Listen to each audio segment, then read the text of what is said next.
It's worked so far, but we're not out yet. I wanna know what you're thinking. There are some things you can't hide. I wanna know you have certain knowledge. What you're feeling. Tell me what's on your mind.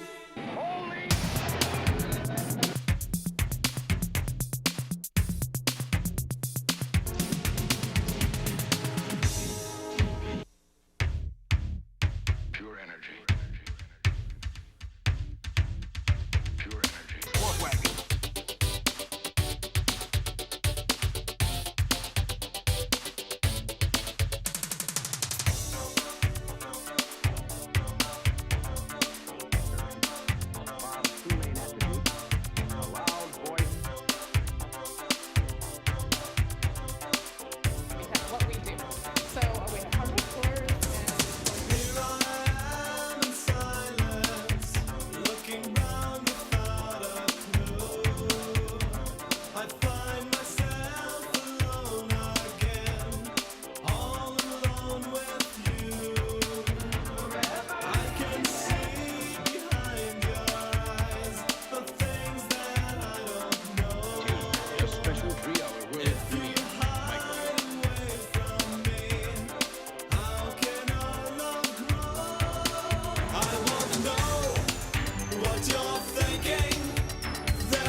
Here's a rug, which might just replace things.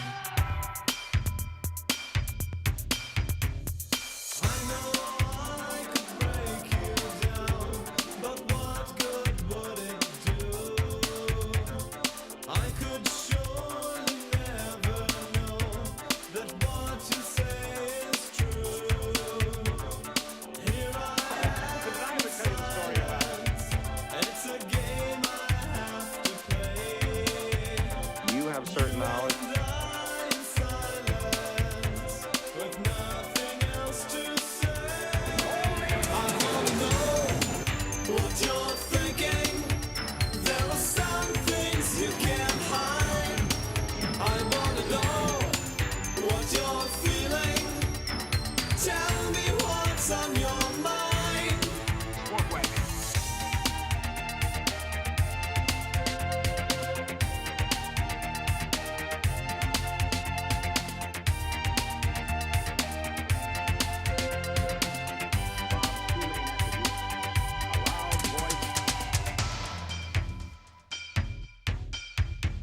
What we do.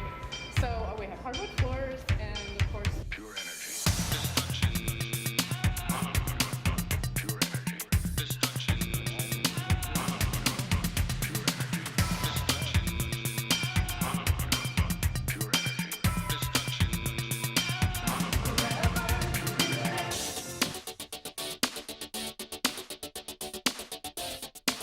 Tuesday, a special 3-hour world premiere. Michael York.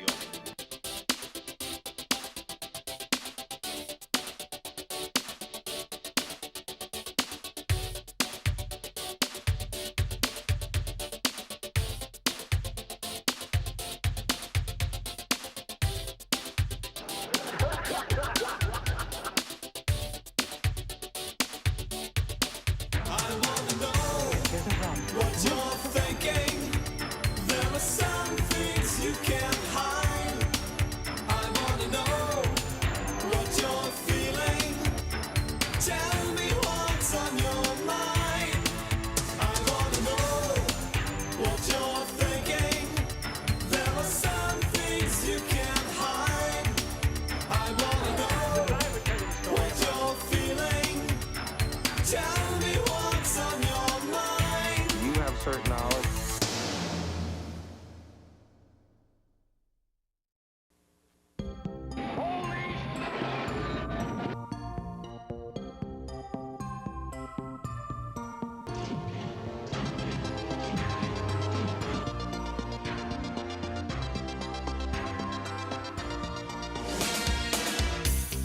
Sport wagon.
certain knowledge.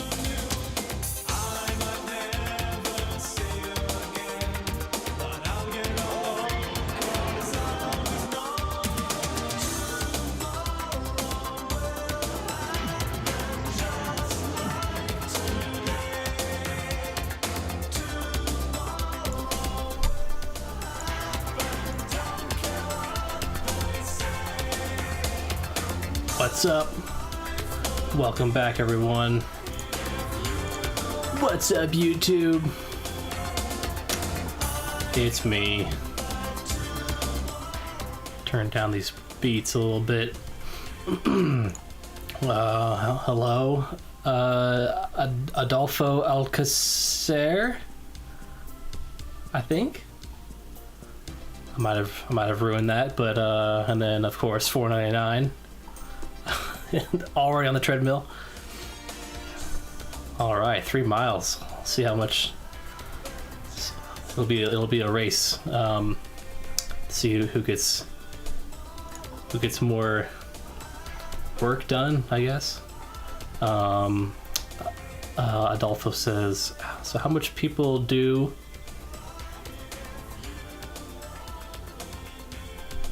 So how much people do? So how much people do?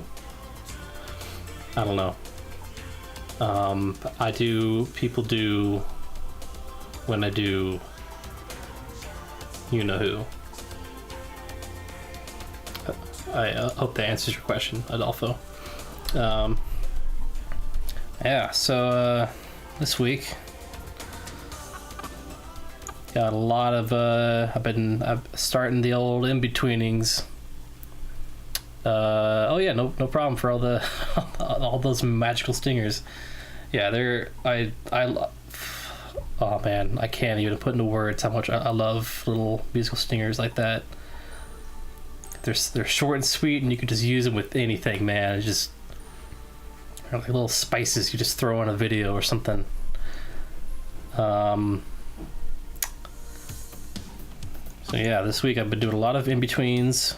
Or starting the in-betweens for all the for the Halloween animation, and I've also made sure to update the animatic with the shots I've been working on. So without further ado, I'm gonna play the most up-to-date animatic here. Still a bit clumsy in terms of audio and stuff like that, so.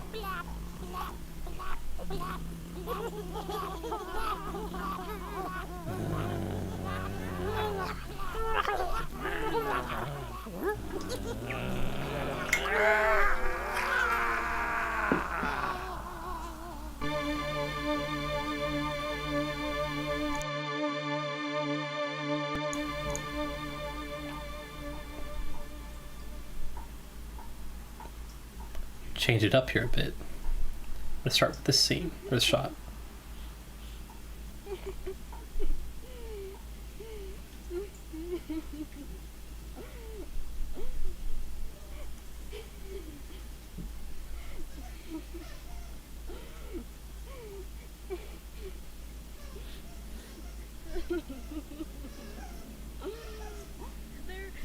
They're gone. Like crossfade here, I guess. I was walking back from the store. It's a huge pause. I don't know why that's. When I noticed none of them were in their beds. I knew something was terribly wrong, so I went searching for them by the old barn. I looked at one of those windows and saw that scarecrow peering out from inside. I tried prying the doors open, but he had already barricaded himself inside. Why? Why would he take them? They love playing with them.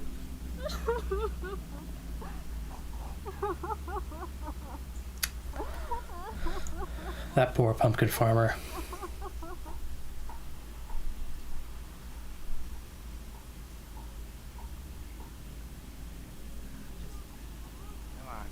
All right. Pay attention.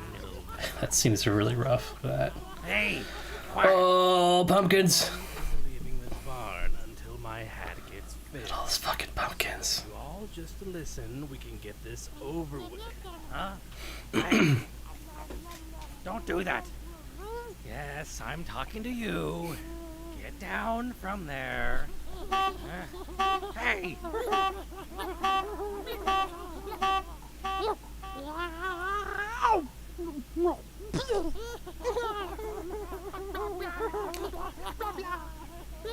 Yeah, so that scene. Hold on. I need to explain. So this scene, I was kind of trying to figure out like what there needs to be a gag because I here it's more. I don't know. Like before, I just had the pumpkin sitting in the TV, just kind of going like blah blah blah, like pretending like he's acting or something, or but I felt it was a bit too similar to the intro, where the pumpkin on the shoulder of where that one pumpkin is like going blah blah blah blah blah, you know. So I wanted to try to change it up. So I'm gonna try and let's see. I want this guy is just wearing these little antenna, TV antenna things, and then he somehow, I don't know, magically the antennas start to spark up, you know, and then he opens his mouth and there's like it's a TV static, just, you know, and then he shuts his mouth, confused, like, oh. And the rest of the pumpkins are kind of confused for a second, and then they all start howling in laughter. So that's my explanation.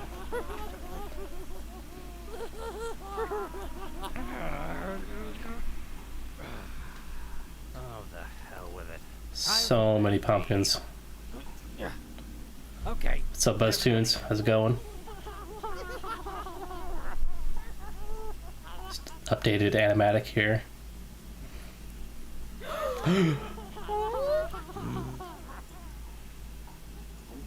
Speaking of BuzzTunes, who's the voice of that pumpkin? This is all your fault, you know.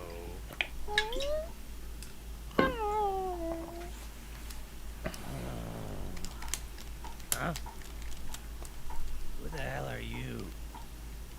What are you, trick-or-treaters or something?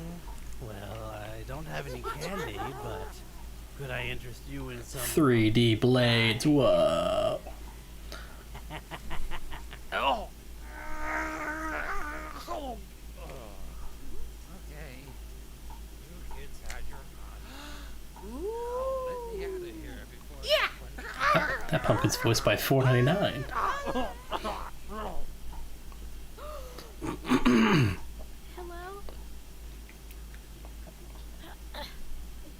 Is everyone okay?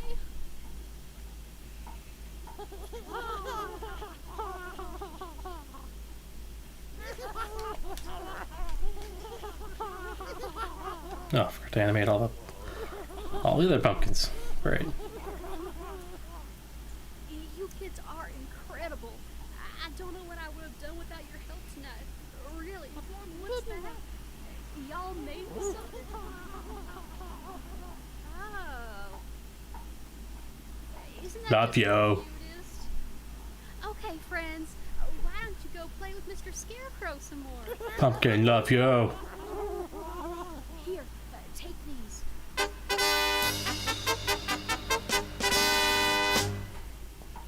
I was planning on giving them to the babies, but I I feel like that stinger might actually work. Halloween treat. If I can't figure out how to do that, like a rock and roll, you know, hard rock musical stinger, I'll stick with that one. And credits. So that's the.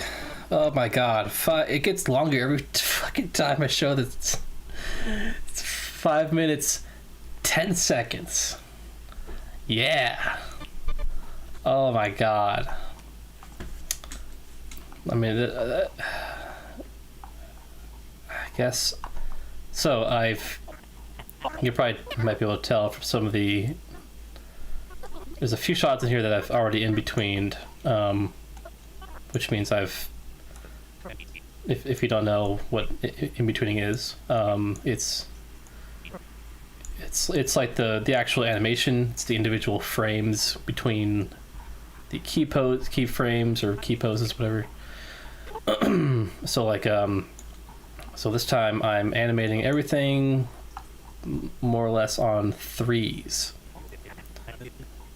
which should save me a lot of time and will look decent enough. It's not going to be super fluid, you know, freaking Richard Williams animation, but yeah, let's see here. Going good. How are you, Cameron? I'm doing swell. Thank you for asking. That's right. Yeah, but BuzzTunes high quality headquarters. Oh man. First true voice acting role for professional animator. This is a very serious project, you know. You should. I don't even. It's going straight to YouTube, so.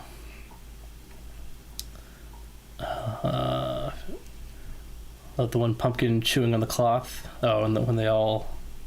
Yeah. Nice. Like. Nice animation. Thank you. Also, I got new treadmill shoes today. Holy shit! Are they any different from regular running shoes, or are they like specifically made for treadmills? Oh, wait, shoes that are better for walking, jogging, and running. Okay. Hell yeah! I should. I've been using the same pair of like walking shoes for the past 3 years, and they're still hanging in there. They have holes on. Oh, let's get the music back on here. Little information society. The walking shoes I have are like the soles have almost fucking flattened out or worn out, whatever.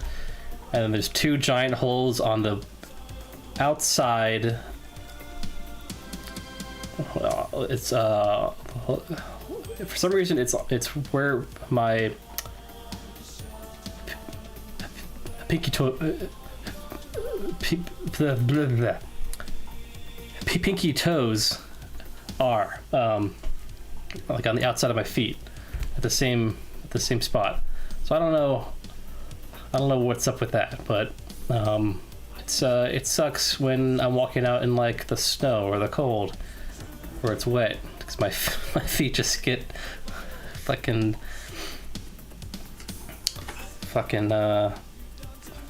completely they get all moist. Oh yeah, casual shoes. Enjoy getting new shoes, but I'm always overwhelmed by all the options, so I always hold out until I absolutely need to buy new ones. Yeah, I feel that. All right, so today I'm going to be in betweening a few shots. Look at my board here. Shot 45, 33, and 31. So it'll be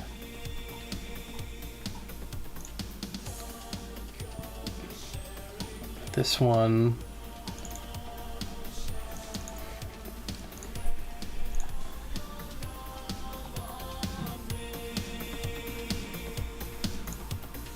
Loading up another scene here.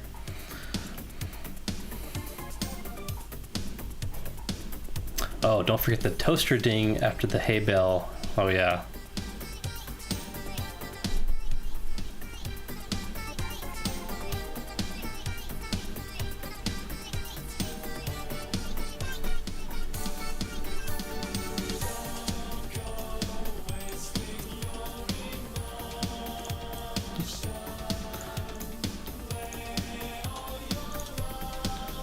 I know this song from ABBA. This is an ABBA song? There's no fucking way. I'm not.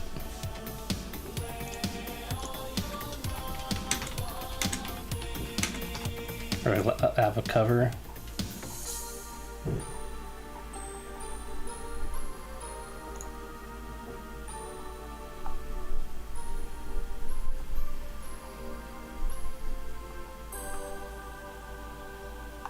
I guess it is. Wow.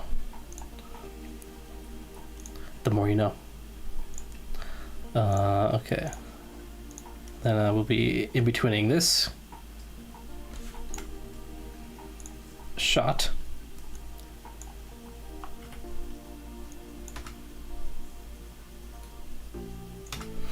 Which is almost, you know what?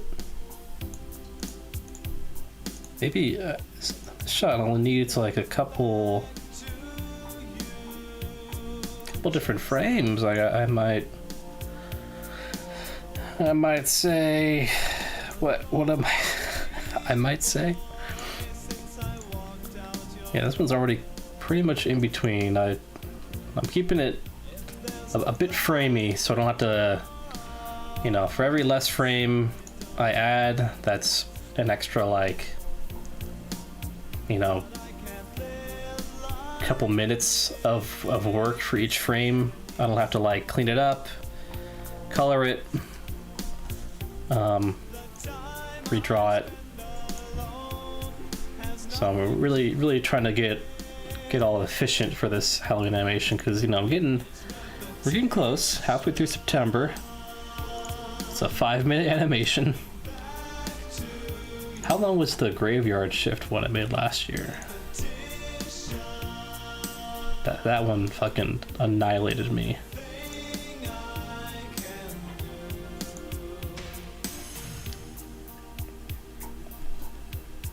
My god, YouTube, just show me the goddamn...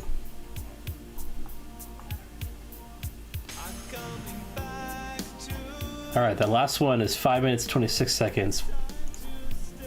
How long is that with credits, though? Man, I swear, if I make the same fucking...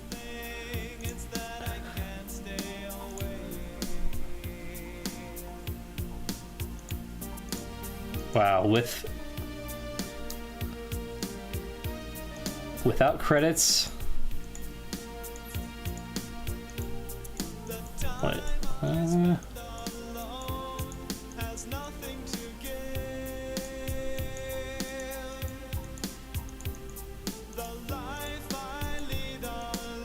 It's about 5 minutes without the credits. Oh, Jesus. What's up, Adla? Alcacer?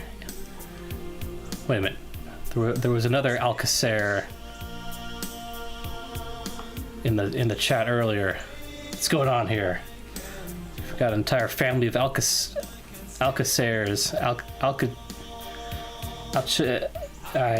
I don't know. I'm sorry.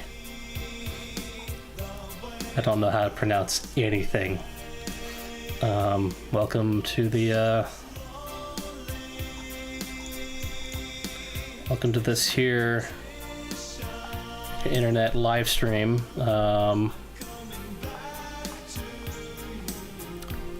had the chat. I'm like, there's 2 different modes for YouTube or 2 different chat modes. It's like you can sort by the live chat or the top chat, which filters out some of the stuff, which makes no goddamn sense because it's filtering out like, you know, every 5th message here, and I was like confused. Like, what the fuck?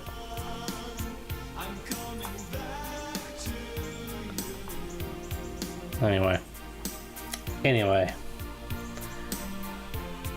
the Alcacers are unionizing. That's right. They're forming in greater numbers. Well, welcome. I'm going to be animating some pumpkins, and then I'm going to animate a scary scarecrow. That's a very redundant sentence. And then, let's see, which other shot do I need to animate? Is it 33? So. It is useless to resist us.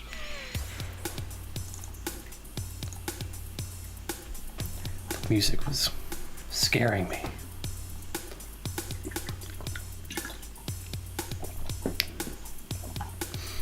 So I don't know how long this will take. Maybe if we finish by it's already fucking 7:20. What am I doing? This thing is called just drawing. I'm just sitting.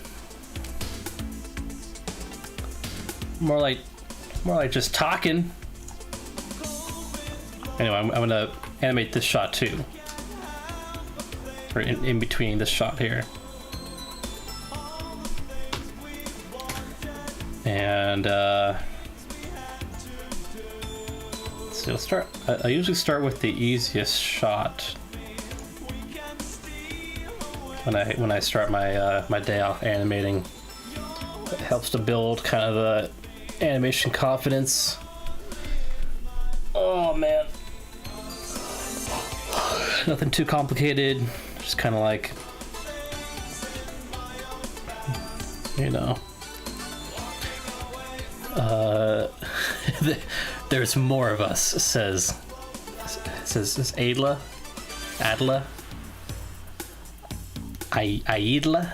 I don't know. I'd still watch a just sitting stream. just me sitting on the ground, like an empty room, just no sound or anything. It would be me talking about, like, animating. Or no, wait, a just sitting stream would be me actually animating something, whereas just drawing is me talking about animating stuff and not doing it.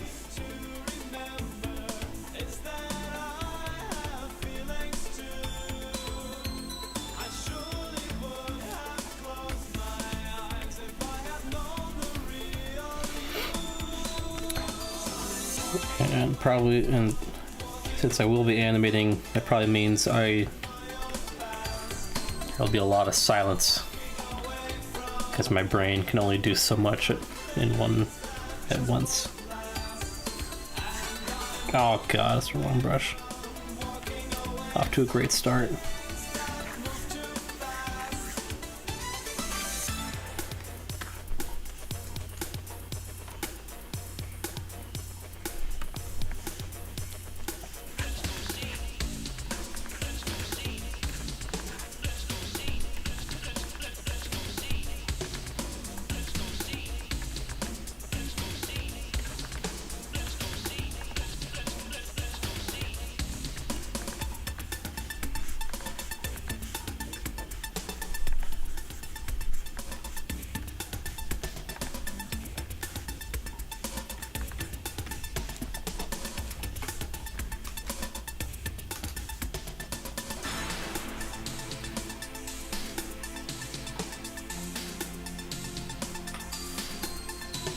Yeah, this shot's pretty much already animated. I don't know what...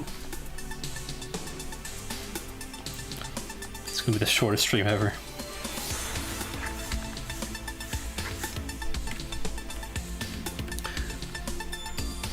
Hell yeah, 1 mile already.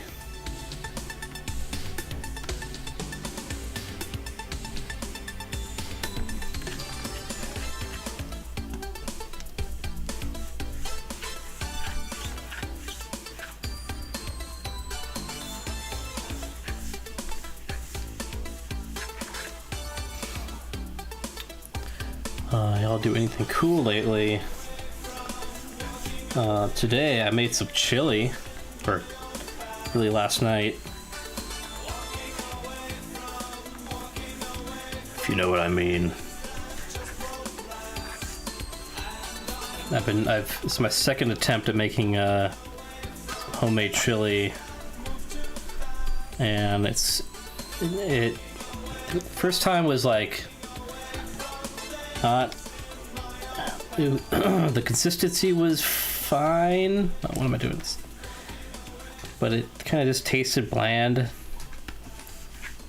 It was also too greasy because I didn't drain the grease. So it was kind of just flavorless bleh. But this time I added more seasoning and stuff like that. So it tasted all right, but I also make sure to get rid of the grease, get rid of the grease this time, and then. But I overcooked it. I think I didn't burn it, but I kept it in the crock pot for like. Man, it was at least overnight, like probably from midnight, no, like 10 p.m. to 10 a.m. It's a little, I don't know, a little too much heat.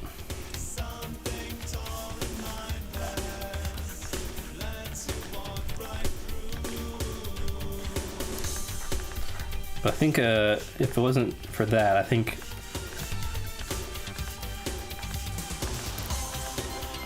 I'm on the right track. With chili, it seems like it's all about the seasoning.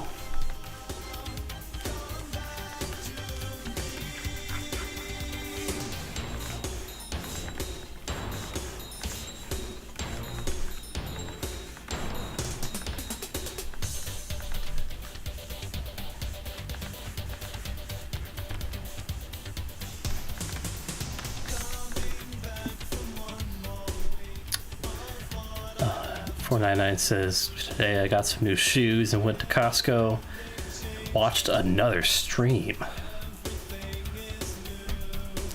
What do you mean, another stream?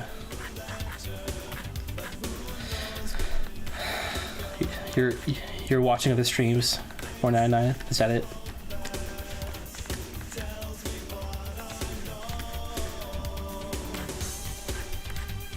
What, do you like other streams? Is mine not entertaining enough for you? Oh, we had something special. Okay.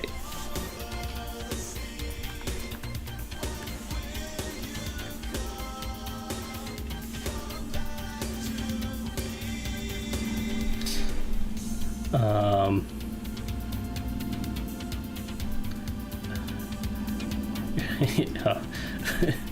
Look, we made up the same joke. You're watching other streams. How long are you supposed to cook chili? I don't know. That's I'm probably the wrong person to ask. Well, I can tell you, not for like 12 to 14 hours straight on low heat in a crock pot. I can tell you that. Because all the fucking liquid gets absorbed and it just becomes into kind of a meat mulch paste. Yeah, it had the consistency of I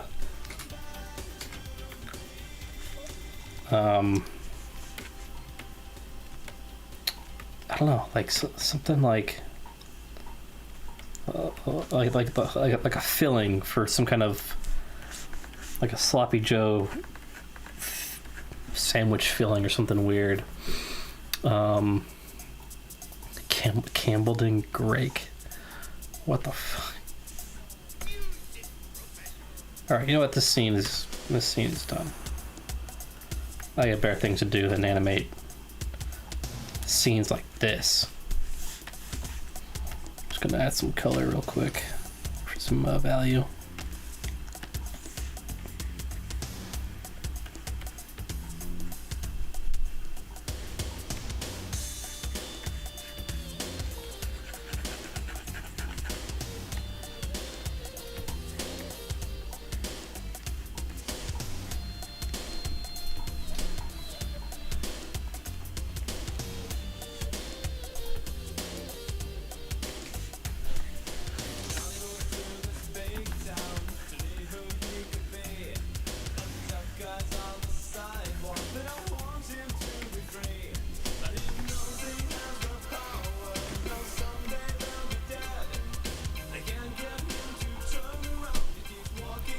I think I don't know if you guys have ever had Wiener Schnitzel.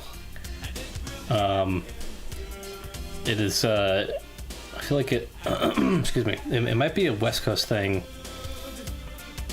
but it's basically like a hot dog fast food chain, and they have a chili, you know, they have like chili dogs and chili burgers, but the chili they use is like the fucking, it is like a gelatinous sludge, but it is the most guilty pleasure food I've ever consumed. It is probably awful for your body, but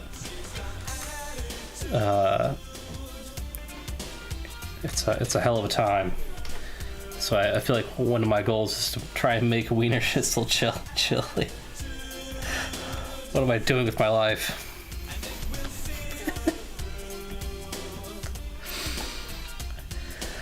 And make some Wiener Schnitzel chili.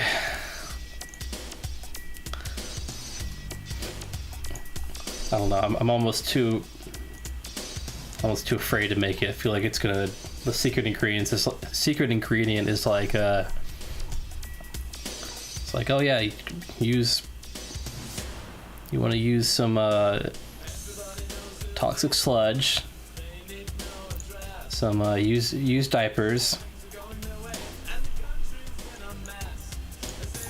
and just sneeze in it.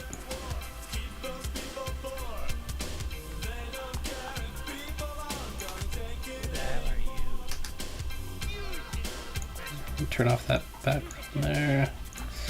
Alright, on to the next shot. I'm gonna mark down on my super duper handy dandy progress tracker. Sorry, my progress Track-O-Matic 3000 version 2. Roughs are done with that shot, and now on to shot 45. Bam. Just meat sludging. Yeah, it's just I should have a like how I like how I use the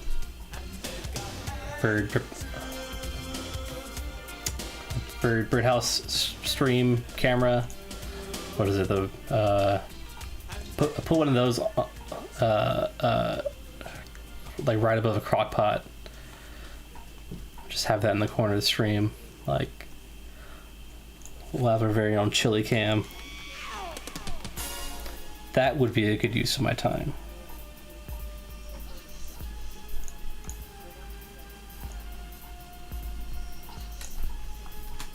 Who the hell are you? Who the hell are you?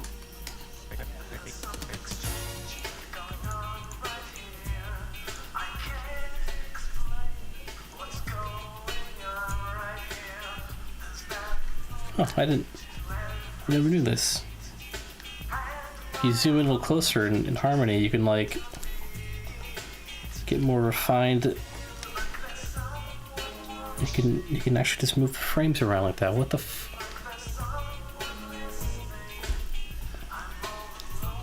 How did I not?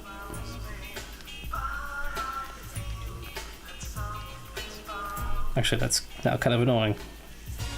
Why not just, well, anyway. I've used the software for like 2 years. I didn't even know.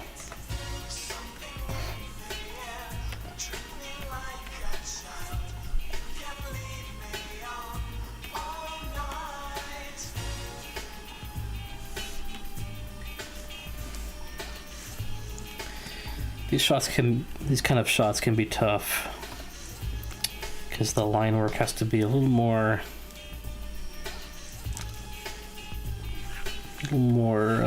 precise.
Oh god, where did...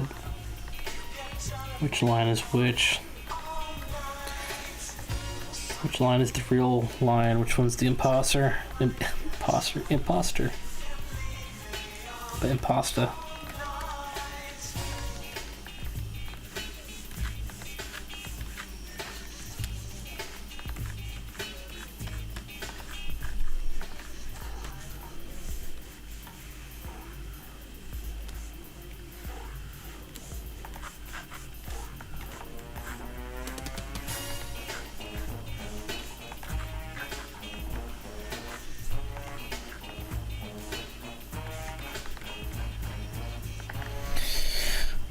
Oh, got sweat on your glasses.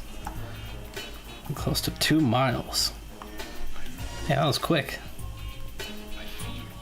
Like, it's like 1 mile every 10 minutes or something. Hell yeah.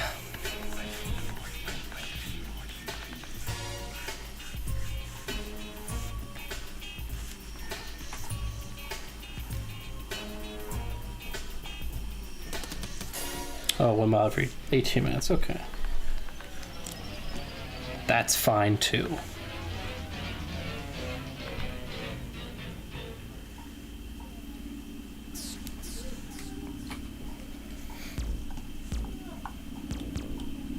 I think if I were to try and run a mile now, I might die. I can't remember the last time I actually really that I ran. Like I'll go on walks every day, you know, walk my dog, but like I'm not really a jogger. I don't like it. It hurts.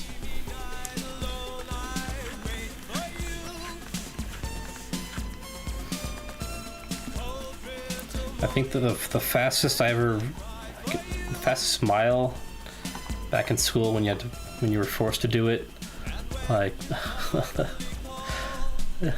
I appreciate that. Adla, just like that's okay. It's okay. It's okay.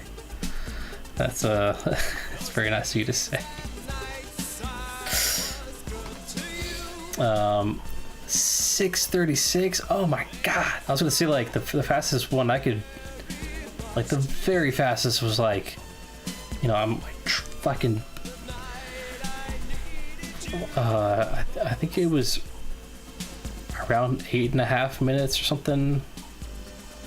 Probably back in middle school, I guess. And then I got 8.5 minutes, and I was like, oh wow, this fucking sucks. I never want to do this again. And I never did. Remember kids, exercise is bad.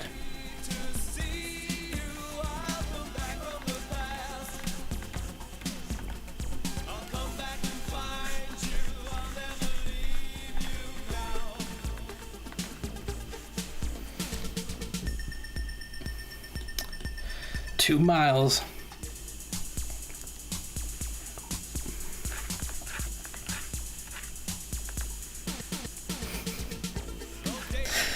That's okay.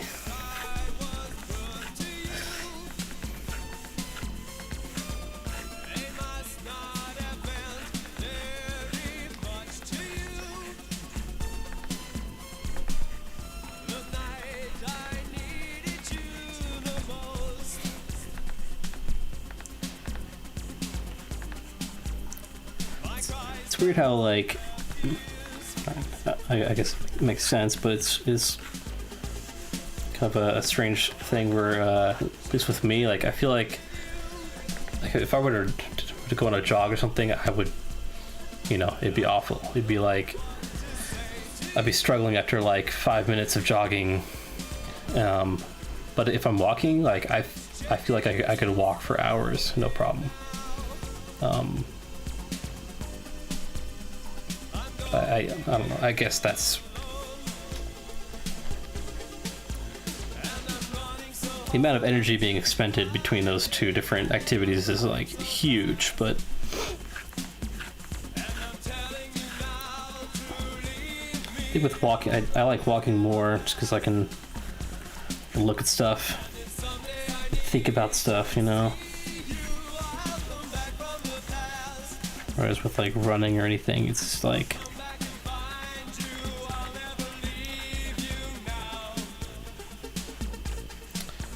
I don't know.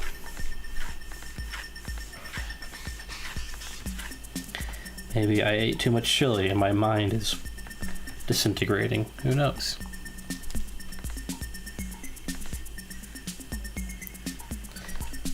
This is pretty much the stream of conscious I have while I'm animating by myself, so I'm just kind of think about whatever.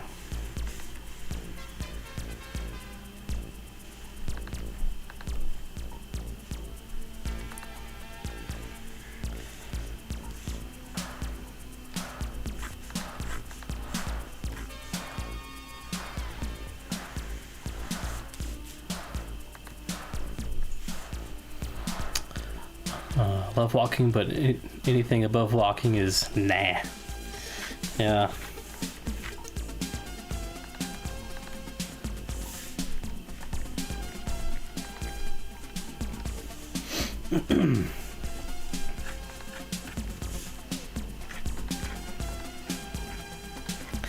Hey, speaking of walking,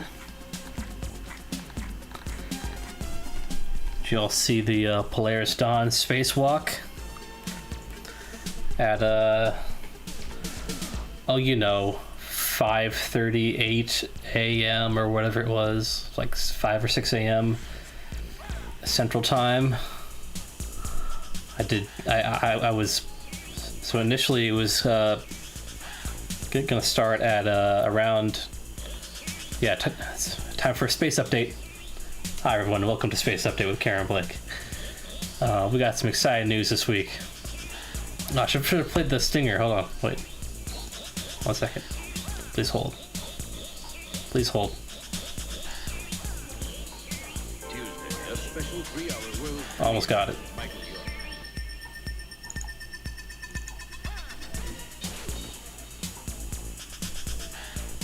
Where is it?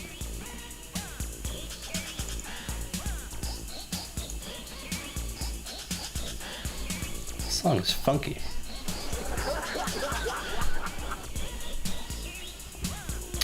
Which one is it? Here's a rub which might just... This just in. Hi everybody, how's it going? This week in space news, the Polaris Dawn mission launched. Or no, it launched a couple weeks ago. And it's the first commercial spacewalk by two people who aren't career astronauts. They aren't even astronauts themselves. One of them is a billionaire,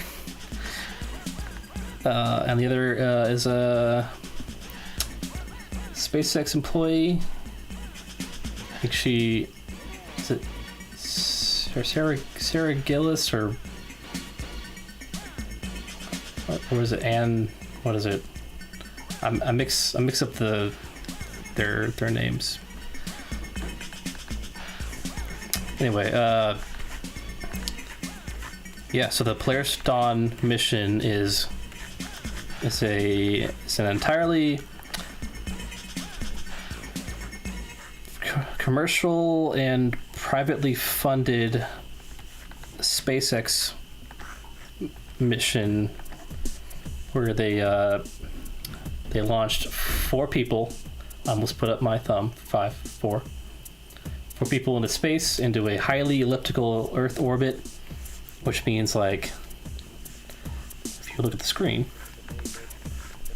here's Earth, here's a regular orbit around Earth, and then here's, like, exaggerated, but here's their orbit, where you go, like, real close and then real far away and kind of slow up here, and then you fall back to Earth, and then you're... So that's what they did, and it's the first spacewalk, or really, the farthest spacewalk since the Gemini missions in the 60s, if you don't count the Apollo missions, because they went to the moon, which is farther away. But really fucking insane. Like they got a new album. They spent like a lot more time in the Van Allen radiation belt, which is a belt of radiation, like a big old sphere of radiation of captured, is it alpha particles? Or I forget. It's basically the sun's radiation that comes from the sun, gets blasted at Earth, and then is like captured by this radiation zone in the Earth's atmosphere, and kind of gets trapped in this cloud around the Earth, if that makes sense. So it's not, you don't want to spend a lot of time inside of it because it's radioactive. Like the Apollo astronauts went through it to go get to the moon, but they only spent, I guess, a couple minutes inside of it because they're going straight through it, whereas the Polaris Dawn astronauts are taking a slower orbit right through it. So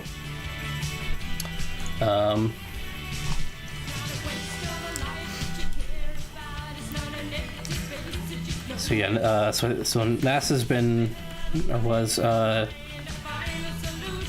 helping with extra radiation exposure, shielding, and all that stuff.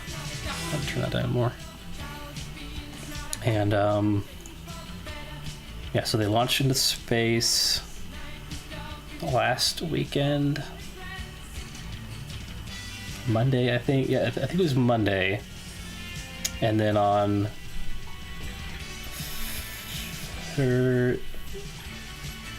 Thursday night, I think, or Wednesday night, my time at least, they conducted the spacewalk.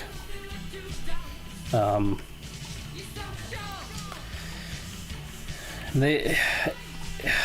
a bit, I don't know, I've kind of, like, after some times has gone by, I've kind of think about it, like, probably could have been, I don't know, it could have been a little better. I think there's a lot of factors that were out of their control. Like the biggest thing was they were initially going to do the spacewalk at like around 2:30 a.m. my time, and then they delayed it. I don't know why they delayed it till like around 5 a.m. And so when they started the spacewalk, and only 2 of the 4 people in there actually did the spacewalk. Each of the walks is really only like 7 minutes, and most of that time was spent like doing different stretches, like because they're wearing these new suits. They're testing the suits for SpaceX, and then like at the end, SpaceX, over the radio is like, okay, thanks for the test. You can hang out and look at the Earth if you want. But at the beginning of the first spacewalk, the Earth, they were already, let's see, I'm trying to figure, they were already a couple minutes away from the sun setting from their perspective in the orbit. So the spacewalkers, and then everyone watching, through the cameras. This is all live stream too. You could see a sliver of the sunlit side of the Earth as it, and then the capsule disappeared to the dark side, and so like halfway through the first spacewalk, it's like complete darkness, and to make it even worse, they're like directly over the Pacific Ocean, I'm pretty sure, and there's no lights. It's not like they're passing over like Paris or something. You see all the city lights and everything. Like that would look incredible, but like in the middle of the ocean, no lights at all. It is pitch black, and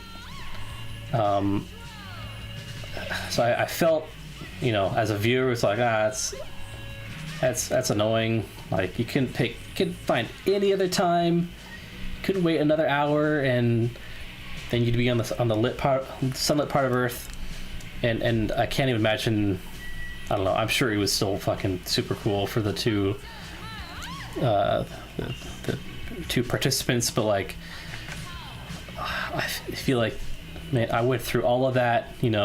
Especially the guy who paid for it. Like I spent like hundreds of millions of dollars to pay for me and my three friends or whatever to like go on the spacewalk, and I get to go out and see the fucking darkest part of the entire Earth.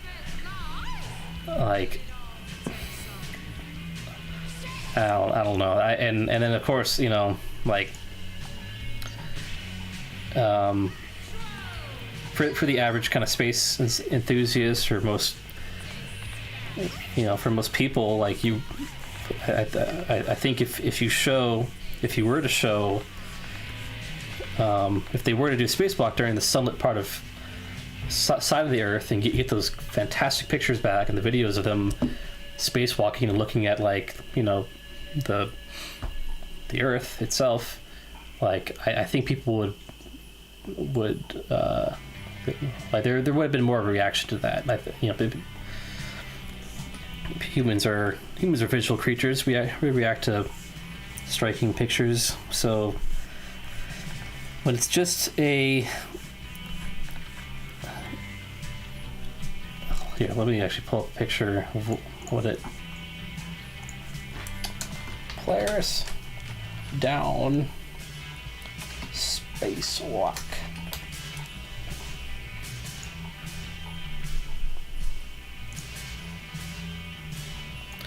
So what we did get back was, right, so it looked like this at the very beginning of the spacewalk, and then shortly after, it looked like a few minutes later, it looked like that. So and that's the first spacewalk, and then when the second person went, it was pitch black, and to make matters even worse, because they were over the Pacific, in the fucking middle of the Pacific Ocean, there were tons of like satellite dropouts, and the live stream went down and all that stuff. So it's like they have to plan out because they're going through the Van Allen radiation belt, and because they're going on a really far elliptical orbit, they have very specific timings for when they could do spacewalks. Like you can't go on a spacewalk when you're in the middle of the radiation belt, and you can't go on a spacewalk when you're farther out in space, where there's a bigger chance of a micrometeoroid impact, which would kill you instantly if you're hit by something out there, and possibly destroy the spacecraft. So it's like, well, would you rather get severely irradiated, blown up by a fucking small piece of space junk, or have a slightly boring spacewalk? relatively, you know, like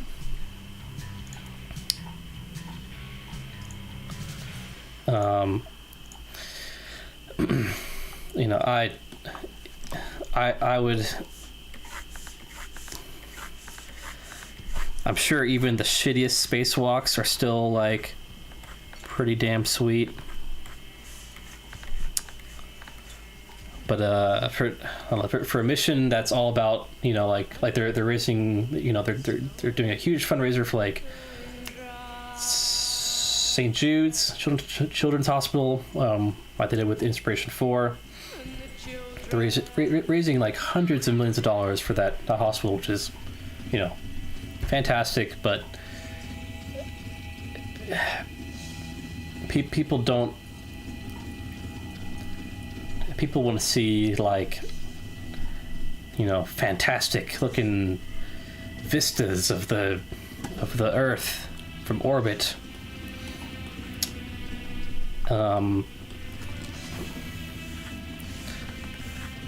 And also preferably a spacewalk that isn't at like 5 a.m. in the United States. So but still, like, it was a huge. People want to see aliens. Hell yeah, we do. See aliens safely from a distance. 3 miles. Hell yeah, that's approximately how high they were in space. They were 3 miles in space. No, I don't know.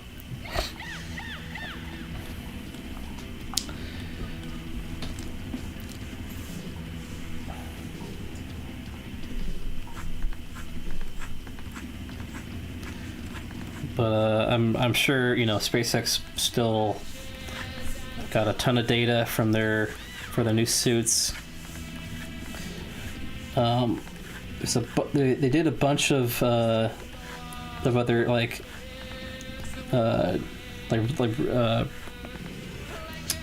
science experiments during the mission.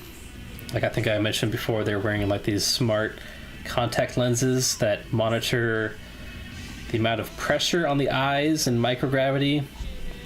That's a very, very important issue with like astronauts, where, you know,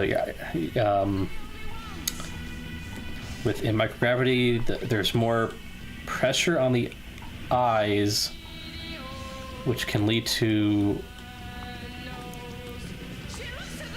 glaucoma, I think, for astronauts.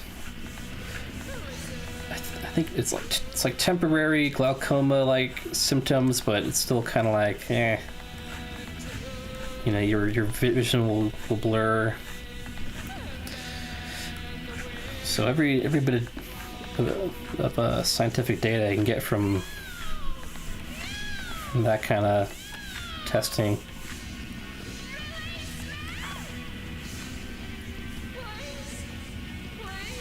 So it's pretty valuable.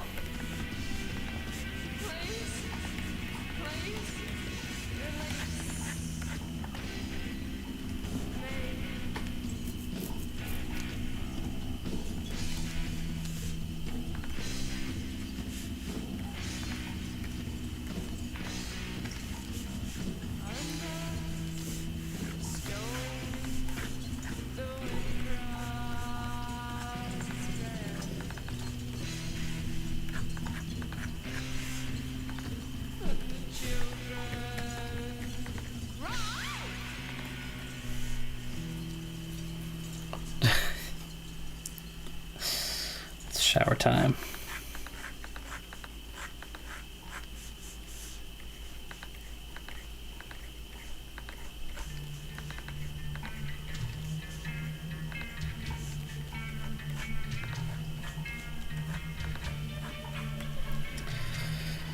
I think the Polaris Dawn astronauts? Can we call them astronauts? I don't know. That mission will be splashing down tonight. Just shower and stream. Oh man. You have to pay the big bucks for that, you know, that kind of action. The hell are you? The hell are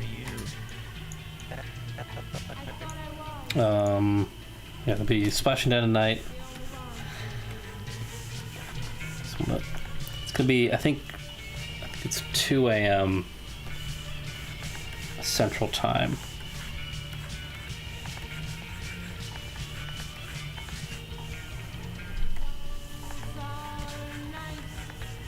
So I'm gonna try and watch that. Splashing down the Gulf of Mexico. Or Mexico.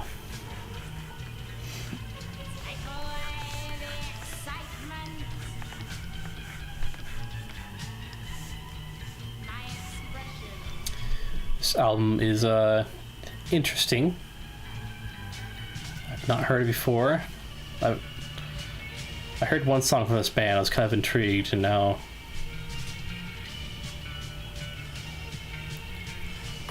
you know it's a bit experimental.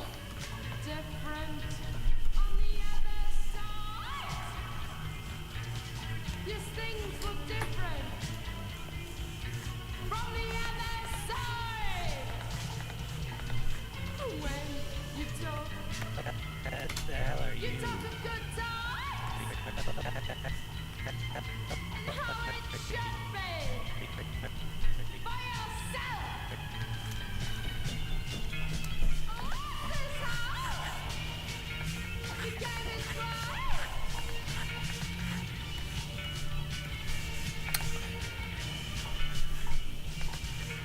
It's like Susie and the Banshees meets The Doors or something. Or maybe like The End by The Doors.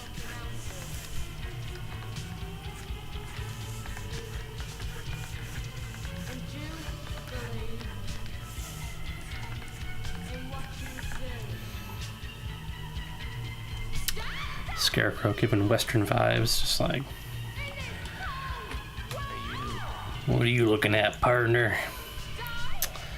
What's up, bourgeoisie? Sacre bleu. Is bourgeoisie. Love The End. It's a dark song. But yeah, it's pretty fucking incredible for a 1967 song, I think.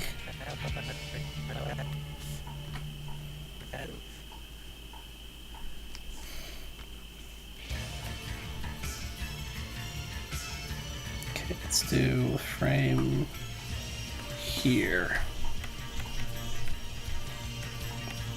And welcome to the stream, by the way. Bourgeoisie. Thanks for tuning in. I'm just trying animating a scarecrow for a Halloween animation. Wouldn't you believe it?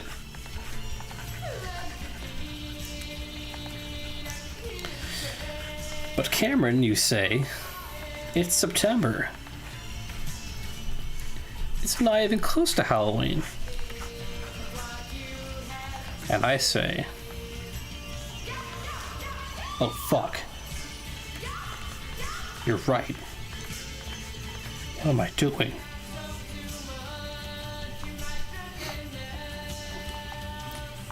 And then I start sobbing uncontrollably. I'm gonna have to end the stream early.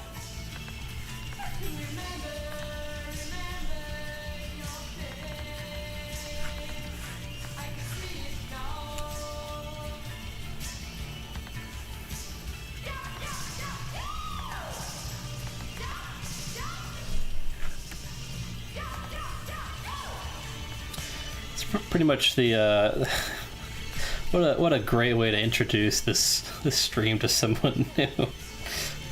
Like, what the fuck are you talking about?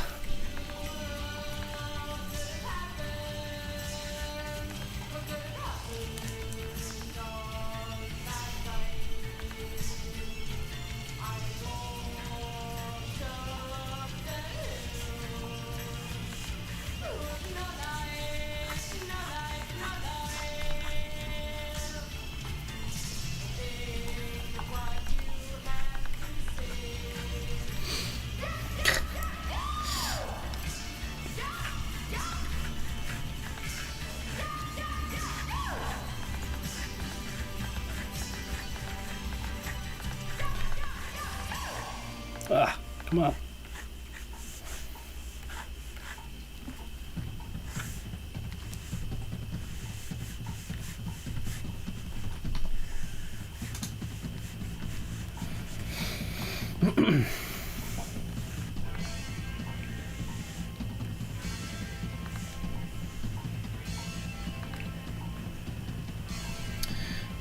Haven't heard from Remy. I don't know if he's gonna be here for tonight's stream.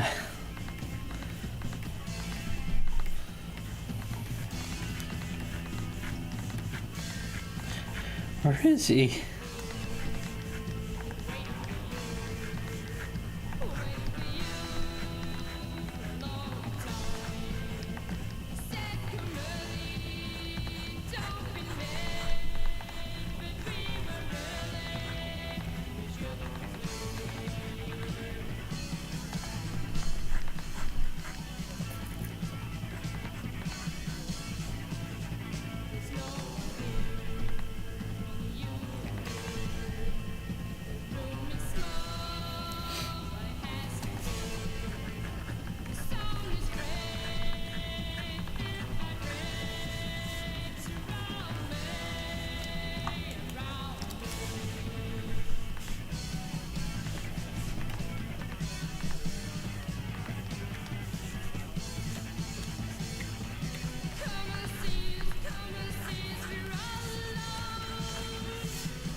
Draw a big circle here. Whoa! Oh god, it's horrible. Okay.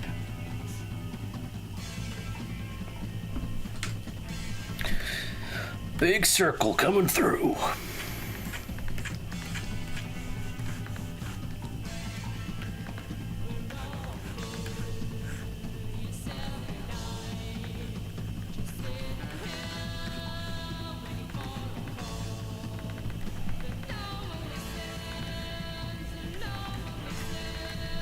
I can't remember if I talked about Beetlejuice 2 last weekend.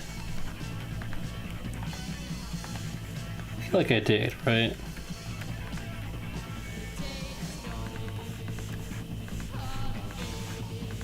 Well, either way, I think I've had a week to mull it over. Yeah, I still enjoyed it. I think it's it's okay. I did talk about Beetlejuice. Yeah, my fucking brain shuts down. But I guess after a week, I still enjoyed it.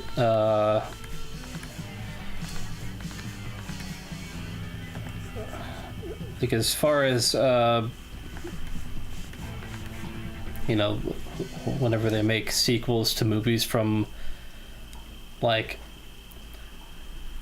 20, 30 years ago, like most of the time they're just fucking bad, and they're obviously just trying to bank on nostalgia and stuff like that. But this one wasn't.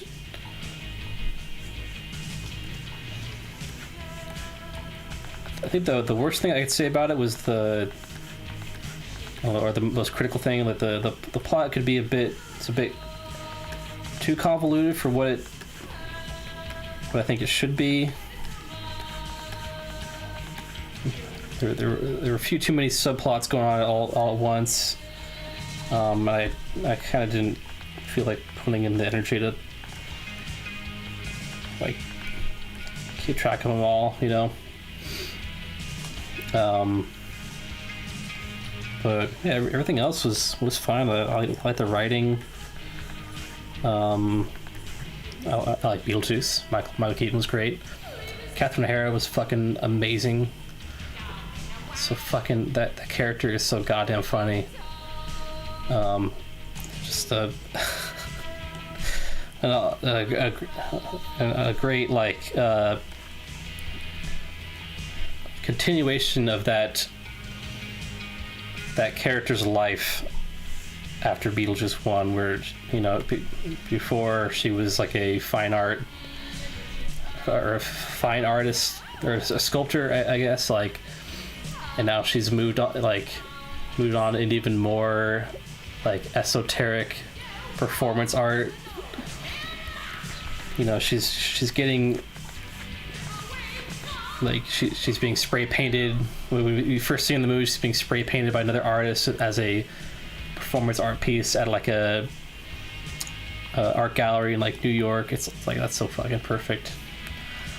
It's goddamn.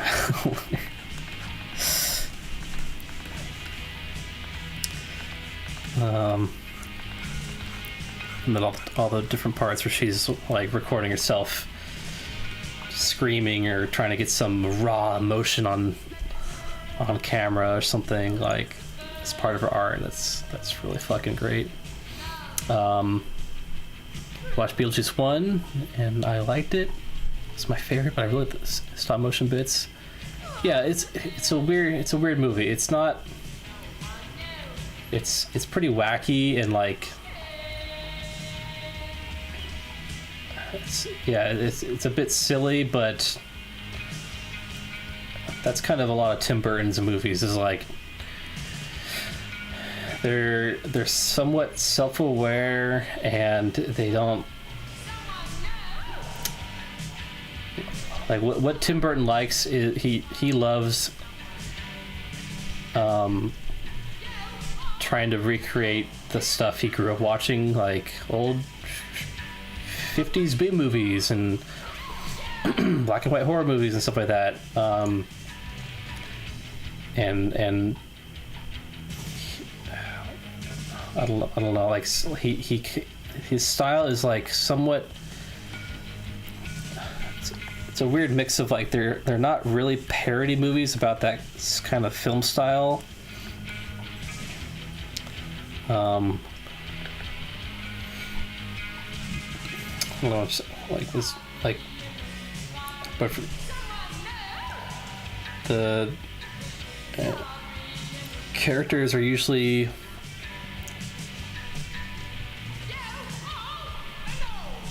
pretty dysfunctional people. I don't know how to put into words, but yeah, it's also a movie where like I think Beetlejuice only has like 15 minutes of screen time. So if you go into expecting it to be chock full of Michael Keaton as Beetlejuice, you're probably going to be somewhat disappointed. But for the amount of time he's on screen, it's fucking gold. Attention, Kmart shoppers. It's a very quotable movie too.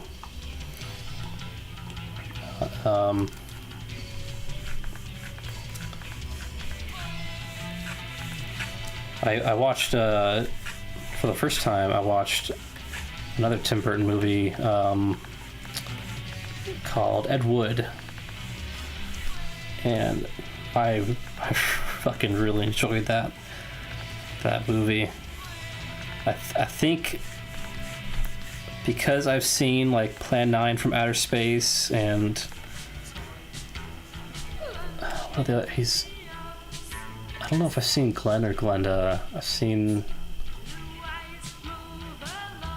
at least one other Ed Wood movie. So Ed Wood was a famously awful film director back in the 50s, 60s, in Hollywood,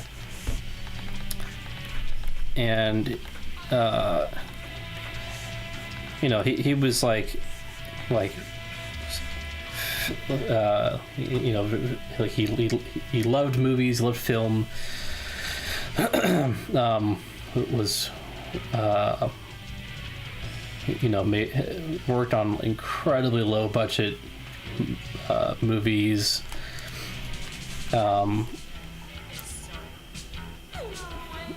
And not for a lack of trying, but he made some of the worst movies ever. Plan 9 from Outer Space is it's a rough one.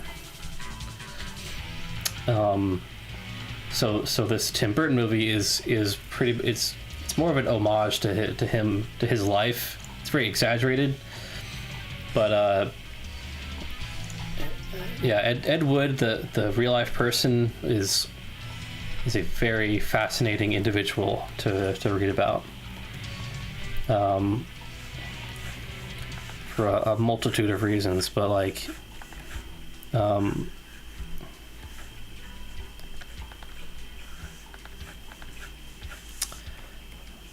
in the Ed Wood movie by Tim Burton, like it was never, there was never really a, like you didn't get the feeling that Tim Burton was like making fun of him or anything. Like, it's the easiest.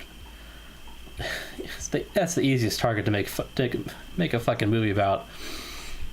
Like like one of the worst directors of all time. But it's a great, kind of character piece about this guy who just has an unrelenting, optimistic attitude towards making movies.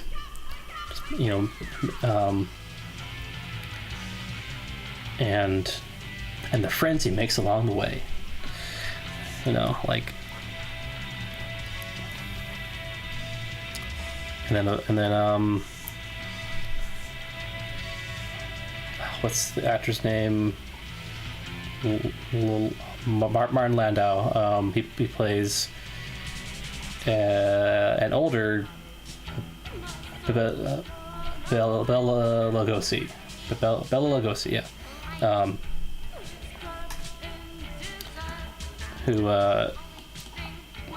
Who was, past his prime, back in the day,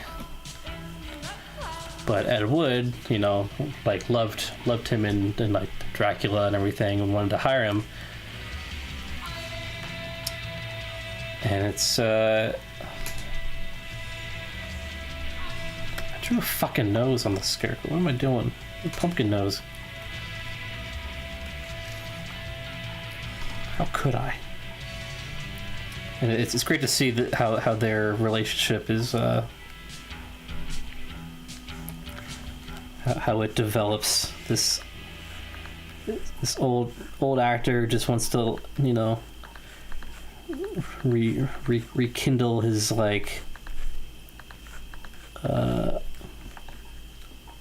his time in the spotlight or whatever, and then this director coming along and like all right, but this time I got the best movie script, we're gonna do this and this and this, and then just and then everyone shows up to the set, and we have a budget of like $14, and we have to we have to shoot like 50 scenes today or something, and have the movie done by the end of the week. Like, insanely cheap.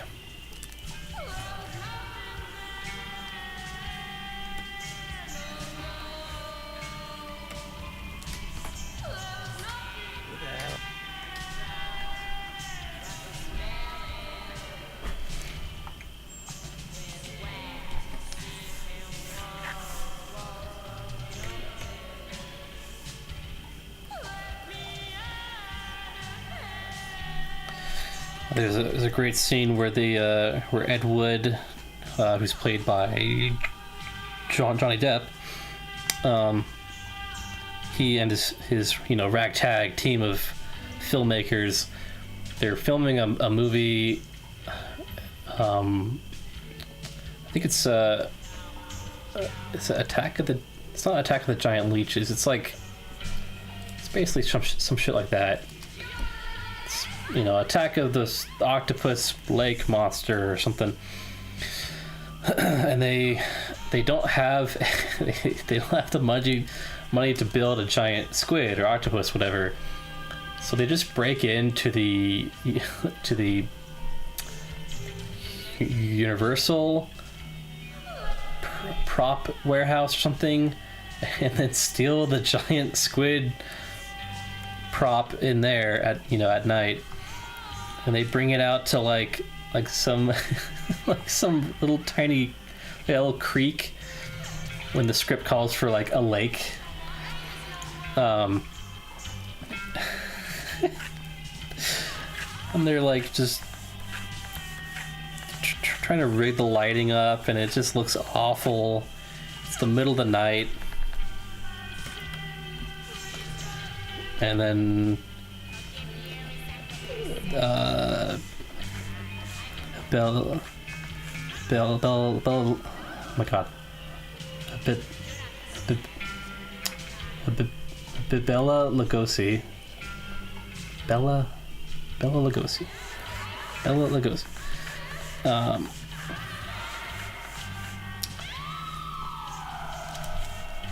Lost my train of thought. He shows up when it's when it's trying to start shooting. The line is he's just bewildered by like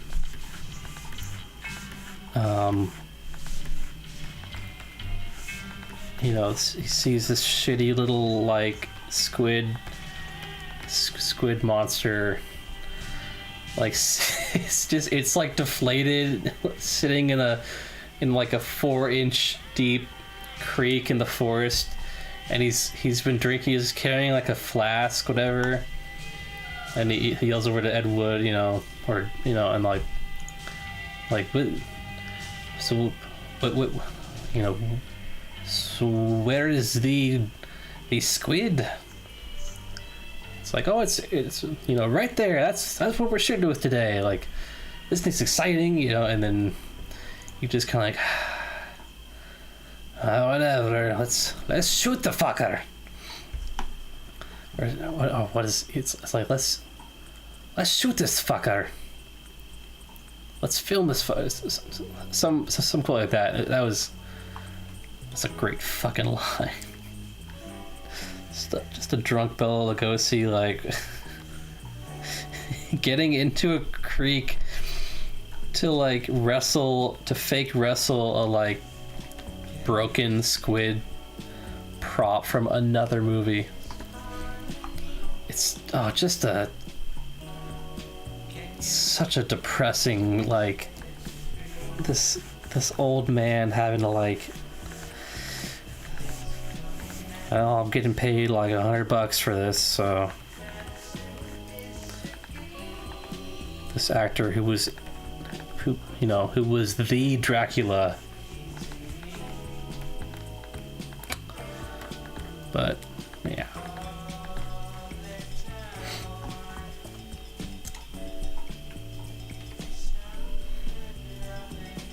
I was thinking that.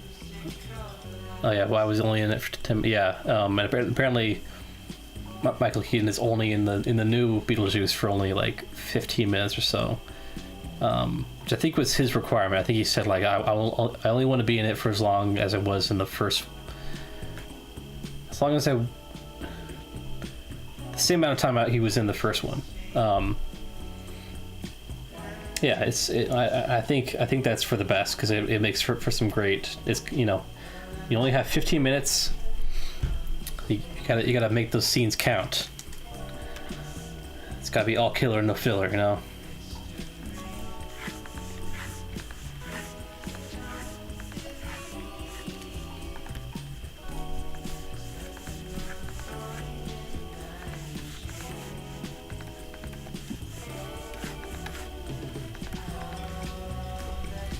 Time is it? All right. Doing good.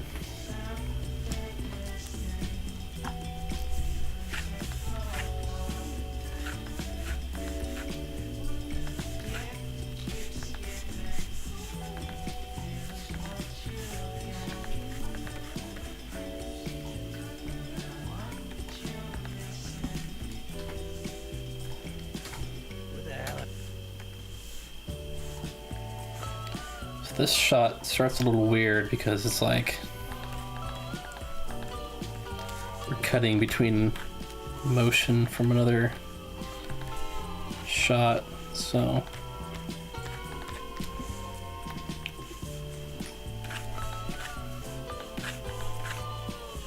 hopefully it looks good. It's gonna be a real quick motion, so it's not shouldn't be that jarring.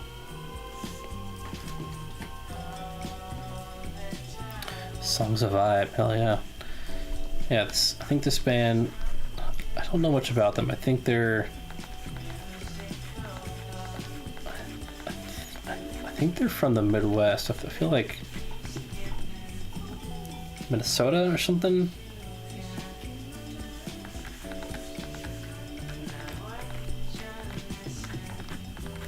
I believe the lead singer, or maybe it's one guy actually, he worked with King Gizzard and Lizard Wizard, one of my favorite bands currently.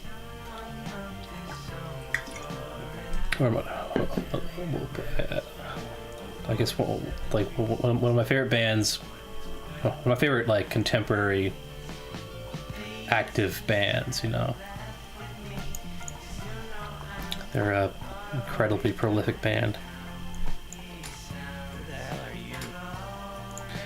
Alright, let's see here. Who the hell are you? Who the hell are you? Who the hell are you? Who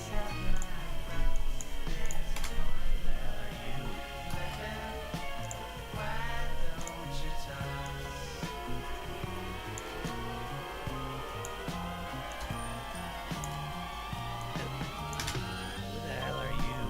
Nah, that's too much. Who the hell are you?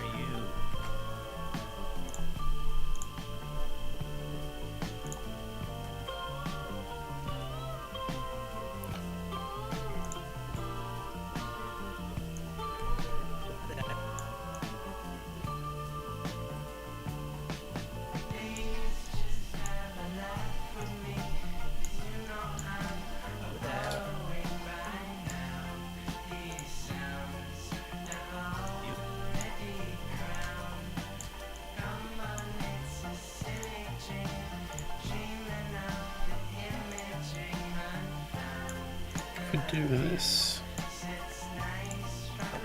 Who the hell are you?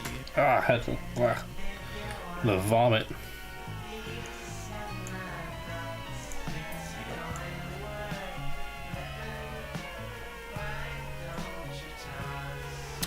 One of my roommates loved King Gizzard.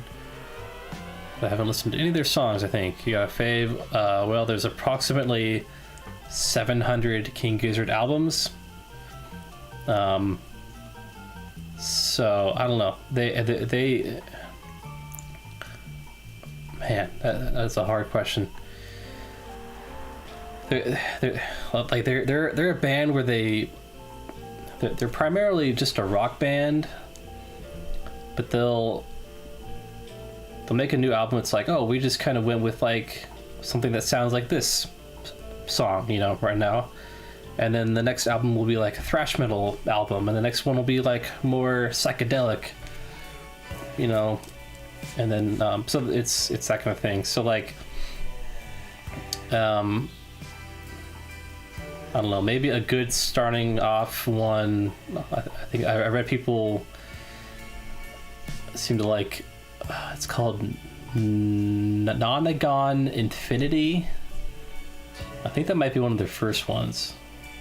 Or it's 2014. I think one of my favorites is the Gumboat Soup. It's got a song called oh god, what is it called? It's got a great like down down down down down down bam bam bam bam bam down down. That's it's called Beginner's Luck. Beginner's Luck. It's got some good songs on it. What else? Let me take a gander at my music library here. Did that just destroy it? Okay, no, it's still there. King Gizzard and the Lizard Wizard. Yeah, so I'd recommend Nonagon Infinity. It's a also cool album because it's a it'll loop perfectly, and actually every song loops perfectly as well. Like they all blend into each other. Probably the best song from that one, if you just want to go straight to it, is called Gamma Knife. Yeah, and then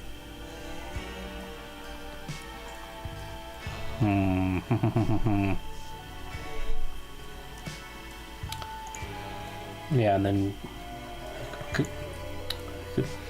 Gumboot Soup is, I like that one.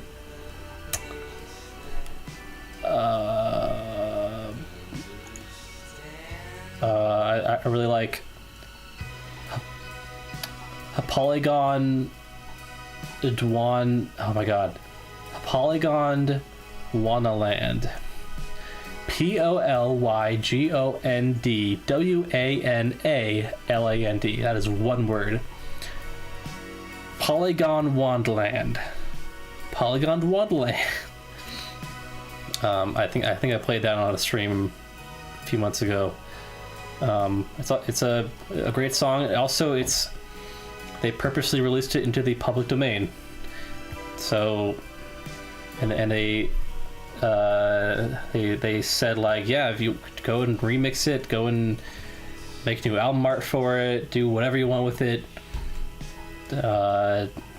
It's really interesting concept. There's one other one I really dug. I think it's an album called I'm in Your Mind Fuzz. And they had the album starts with a song called I'm in Your Mind. The second track is called I'm Not in Your Mind. And then after that it's I'm in Your Mind Fuzz. I don't know. It's just bizarre. Yeah. There's some ideas. Polygon. Hold on. Let me do a little copy and paste here.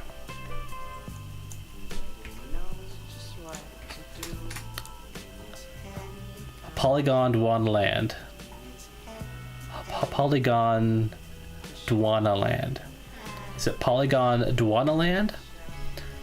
Polygon Dwanaland.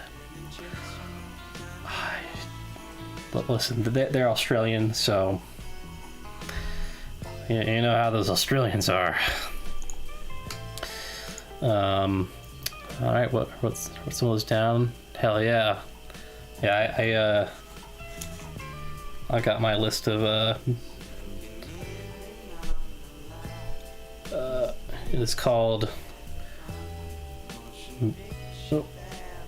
come on, focus there. Music to check out. Look at that, created November 2018. And a lot of these are checked off there. I've already, a lot of these are like, like Elton John is on here, but I want to really do a deep dive on more of his stuff. But it kind of goes on for a while.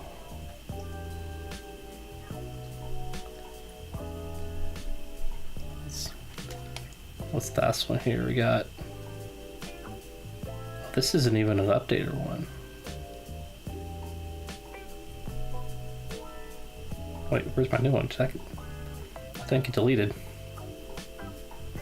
Music to check out. Alright, yeah, here's my newer one.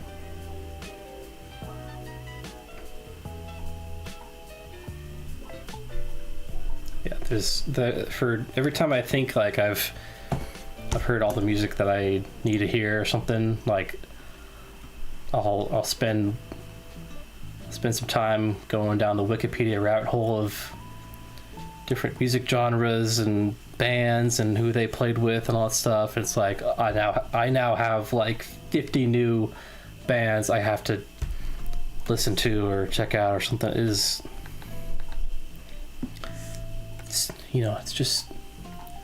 just tough, you know. It's like so much music, so little time. Who the hell are you? There's a thrift store near me that I went to yesterday, and there's been this one section of these old records. It's kind of a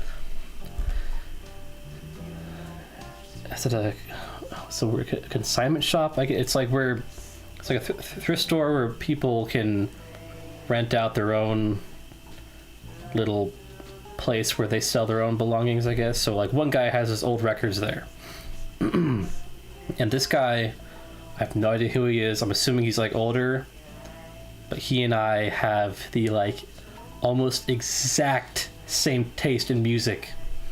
Like he is a fucking crazy early Canterbury scene, progressive rock, proto prog rock, psychedelic rock weirdo, just like me. And like I walk through there, I'll just go through those records and I'll find like some like 60s proto psychedelic rock band that released 2 albums and then disappeared.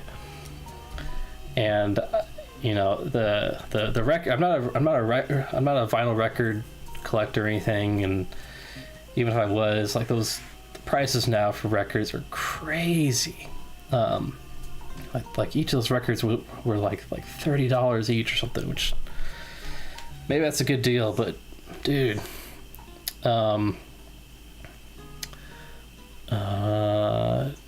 despite everything I return, what'd you miss? Some music talk. Yeah, it's like I think I might have. This might be me from the future who started collecting records and is now getting rid of them or something. Hopefully this guy is still alive, or person, who knows. But it was fucking surreal. Like it's great because he wrote for almost all the records he wrote a little little paragraph about the sound of each one, like, oh, this is more like British folk inspired or something, this one's a little more funk or something, and like, oh, this band only released this album but they have another EP that they stuff like that. It's like this, so you could tell this guy loved this music. If he's writing those little paragraphs on the sticky notes, probably still alive, so who knows. I look forward to meeting him one day. So that's where I've got, like, okay, what I write down. So we got, these are just some of the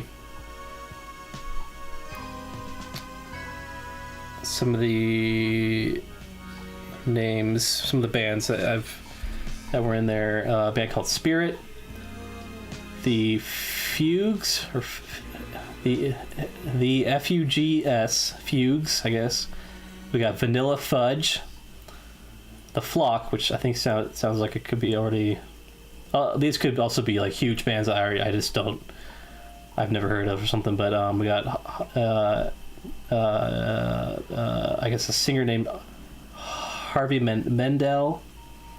Sounds like it'd be what's the actor? Harvey Mint, whatever. Another artist called Little Feat. Oh, that was the one. That was the one with the weird ass album cover. It's like a furry album cover from the '60s or something. Let's see if I can find it. Little Feat.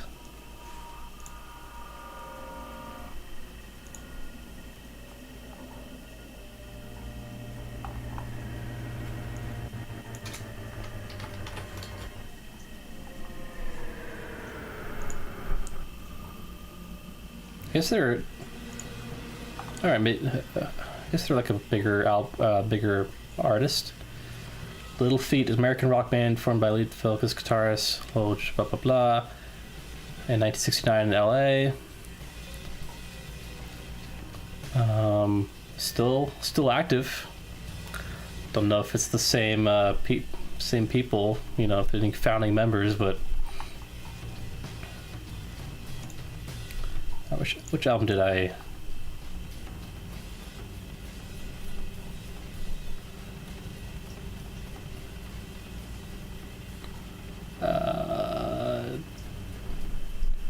yeah, this album called Down on the Farm.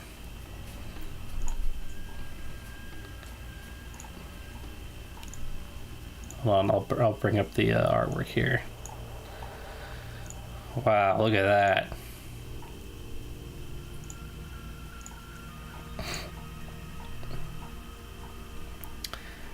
Ain't that, it's like eyes popping out. Whoa! That's you know, I have no idea what I'm in for when I listen to that. And it, the note on it said like, oh yeah, it's like, you know, classic psychedelic rock kind of sound. So that sounds good, and who knows? Another. That's it. Or there's a band called Free, which I feel like I've heard of before, but never really checked them out. So I think all of those bands I just listed were like pre-1980, you know. YouTube is warning me about a copyright thing with this song, so I'll let it slide. Don't worry, guys. I'll take care of this. Alright. This shot is done, but the camera work is kind of annoying me.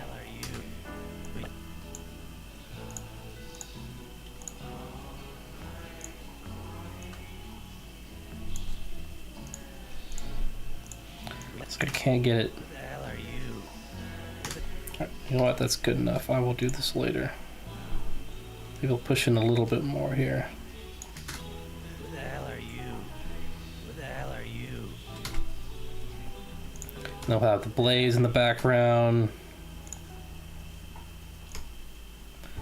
being all intimidating and whatnot. Who the hell are you? Who the hell are you? I see you've met my friend. He loves obscure music and movies. Hell yeah, I'm into. Give me the most obscure movies and music you got.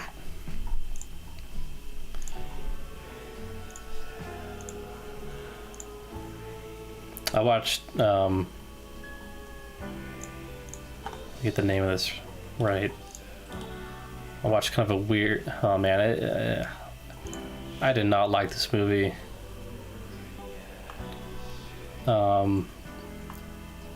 It's called The Emoji Movie. No, okay. I watched a West German 2D animated cat movie. A movie about cats.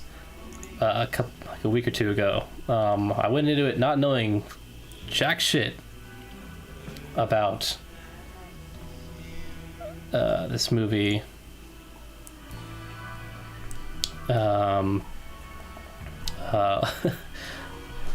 It's the bourgeoisie. Watched this 1969 movie the other day called The Magic Christian. I'm assuming that says Christian. Peter Sellers and Ringo Starr. Holy shit. That sounds fucking rad.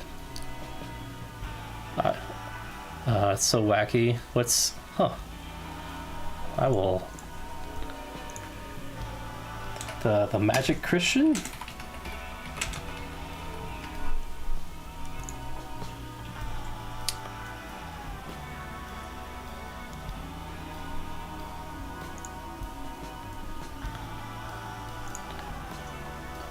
Damn, this must have been like... So 1969, was Peter Sellers like as big as he was or as big of a star yet?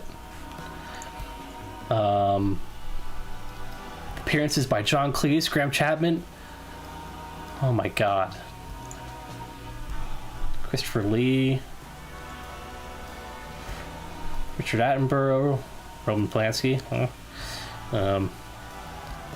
Damn.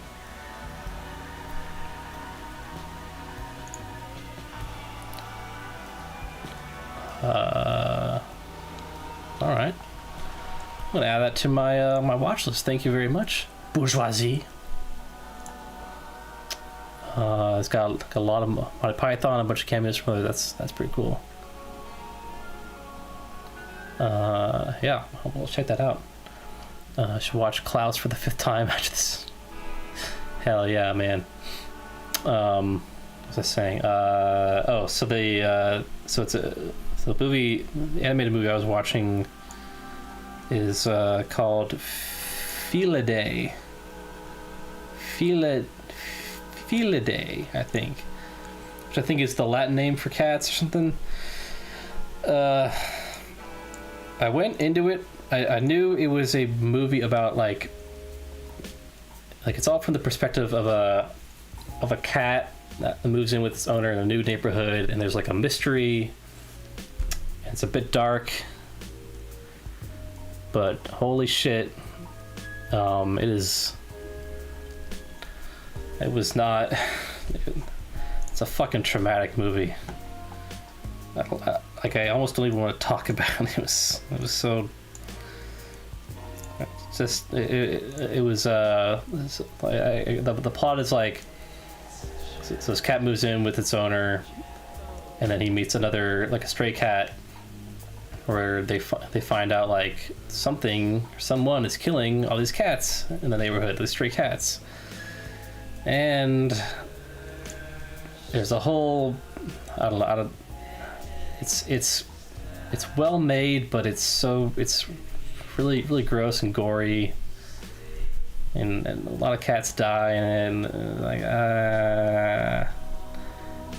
it's like I think I'm pretty squeamish when it comes to like, you know, blood and gore in movies, so if you're used to horror movies, you'd probably fine with that kind of stuff, but it's I had to like, I almost turned it off like a portion of the way through, and then for the most of the movie I was just like blocking the screen. I don't want to see it, because there was a whole, as this mystery unravels, it turns into kind of like, oh, there's a cult of these stray cats that are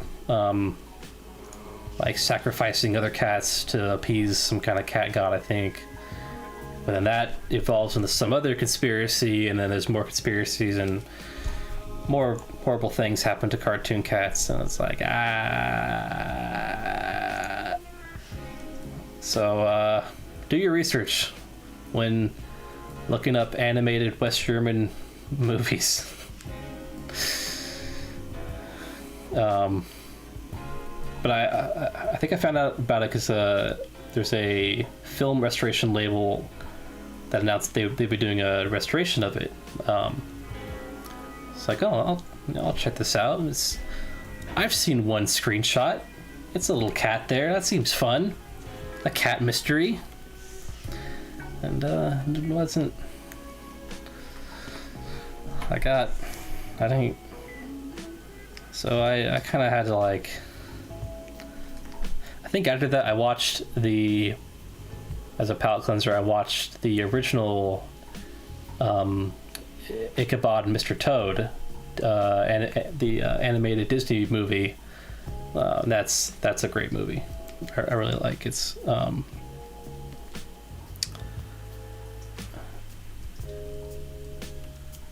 It's just a fun, very whimsical journey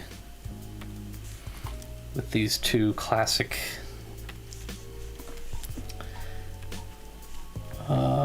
characters. God damn it.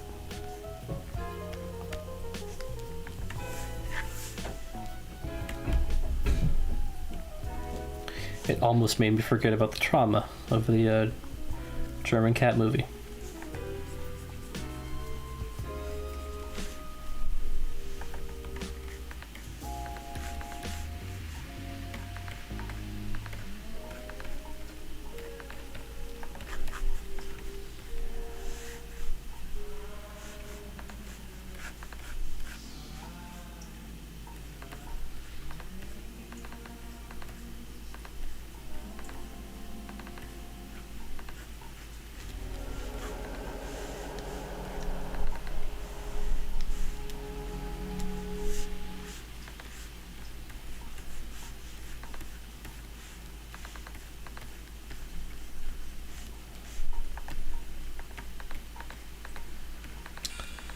I think I brought the room down with that cat talk.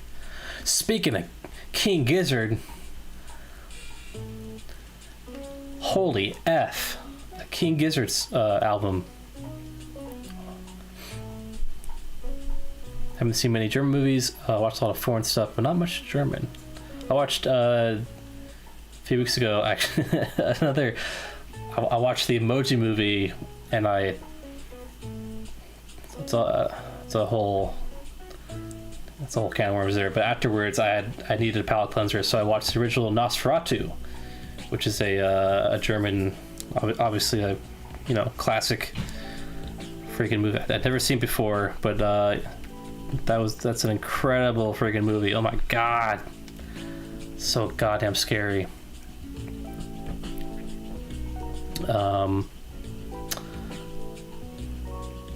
My one friend was saying how he saw a King Gizzard concert. I knew what he's talking about because hey, no problem. Happy to spread the word of King Gizzard and the Lizard Wizard. King Gizzard. But yeah, and I watched Nosferatu, which is quintessential example of like that German, what is it, expressionist filmmaking style. Very lots of high contrast lighting and stuff like that, and very exaggerated set designs. So I've been meaning to watch a bunch of others. Like I want to see. I have the Cabinet of Dr. Caligari. I've meaning to watch that, and then I want to check out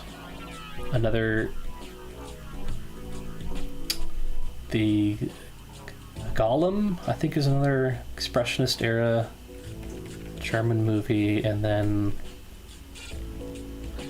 there's another one I'm forgetting.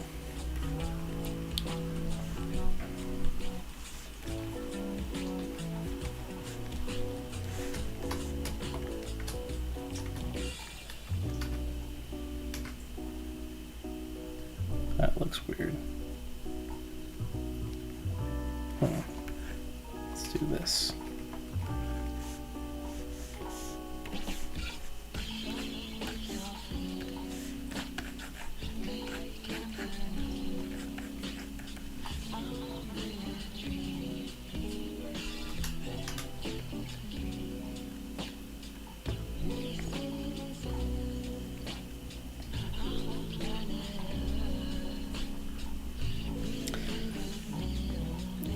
know, this is another great example of how kind of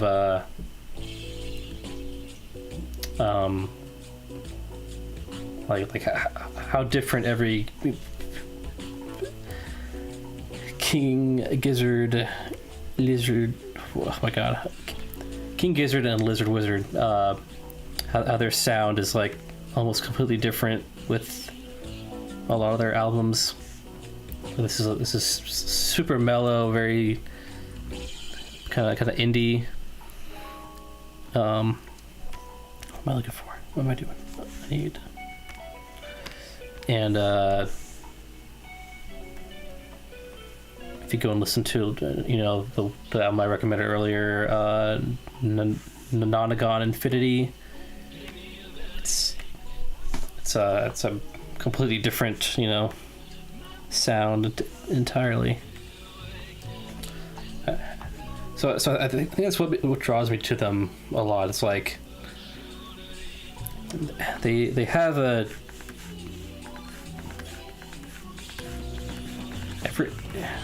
I don't know, they're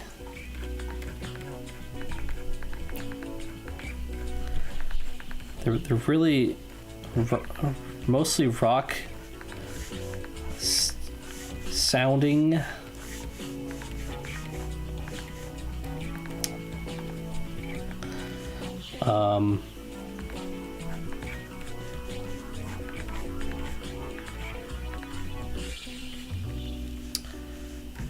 But yeah, you just get a lot of different music genres. Like it seems like they're a band where one of them shows up to the studio or something, or a rehearsing session, like, hey, we should try, like, I listened to this jazz album, we should try something like that, you know? Or they're Australian, so like, oh, I might just heard this cracking jazz album.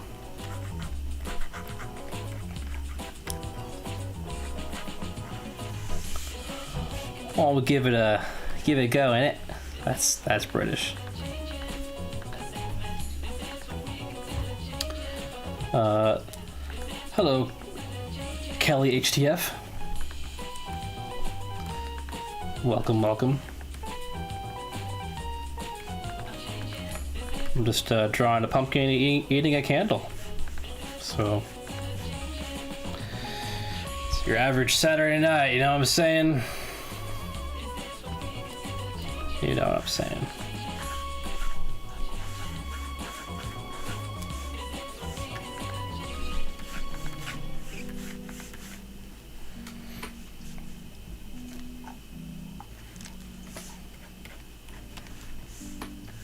Let's see how this looks.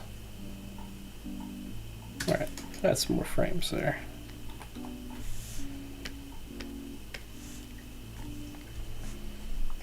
That's right, yeah, he's this shot, it's a collection of little shots where these pumpkins kind of scatter around this old barn and start causing chaos, and we cut to different pumpkins doing silly things. This one decides to eat a candle, and he spits it out. The candle's lit. Because pumpkins, jack-o'-lanterns have fire in them, so that kind of, you know. It's magic. I guess that's what I'm saying.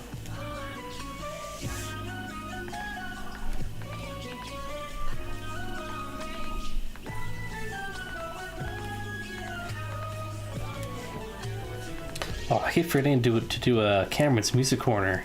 I haven't done that in a couple of weeks, so I've listened to a bunch of music since then.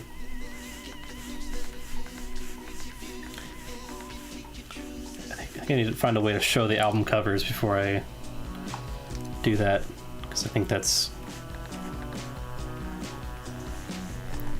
you know, don't judge a book by its cover, but you can definitely judge an album by its cover. Album cover.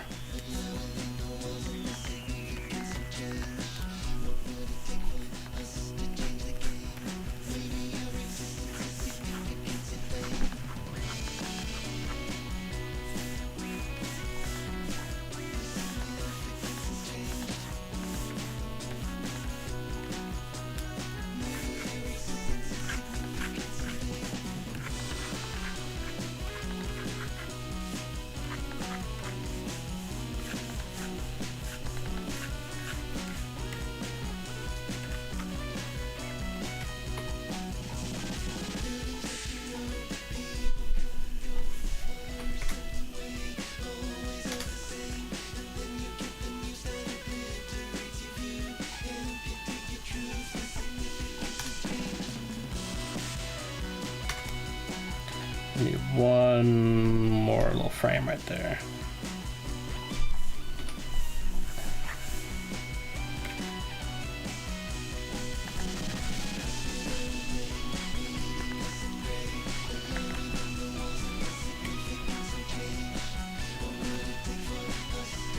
Pumpkin's causing chaos in the barn, but one pumpkin sees a pumpkin pie through a window, eats it, and gets scarred for life. Pumpkin sees a pumpkin pie through the window. Yeah. He's chewing it, just like. It's like, oh God, what have I done?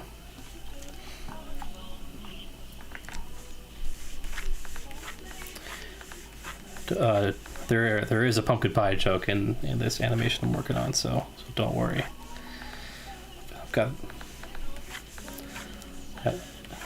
We've got the pumpkin pie quota accounted for.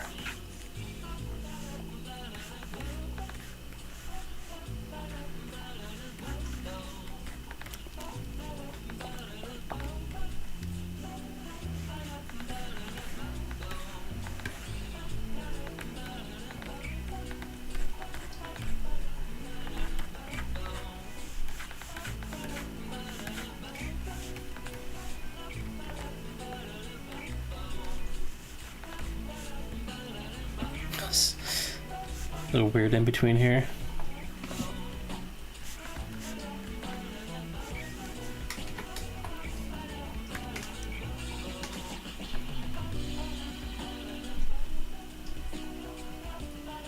Let's make this real quick.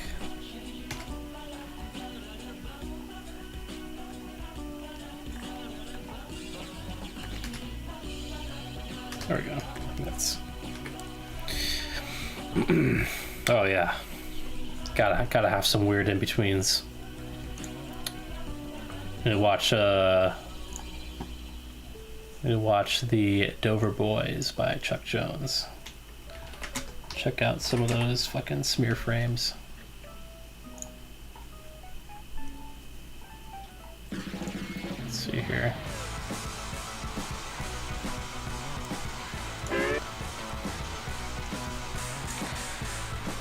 Let's see how a master does it.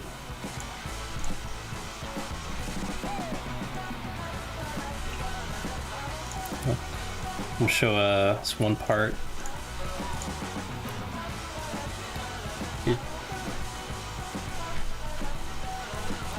Where is it?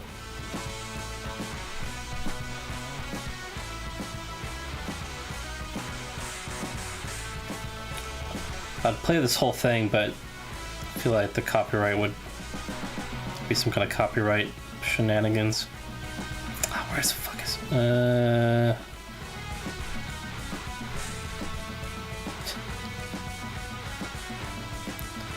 I'll steal it and no one will ever know.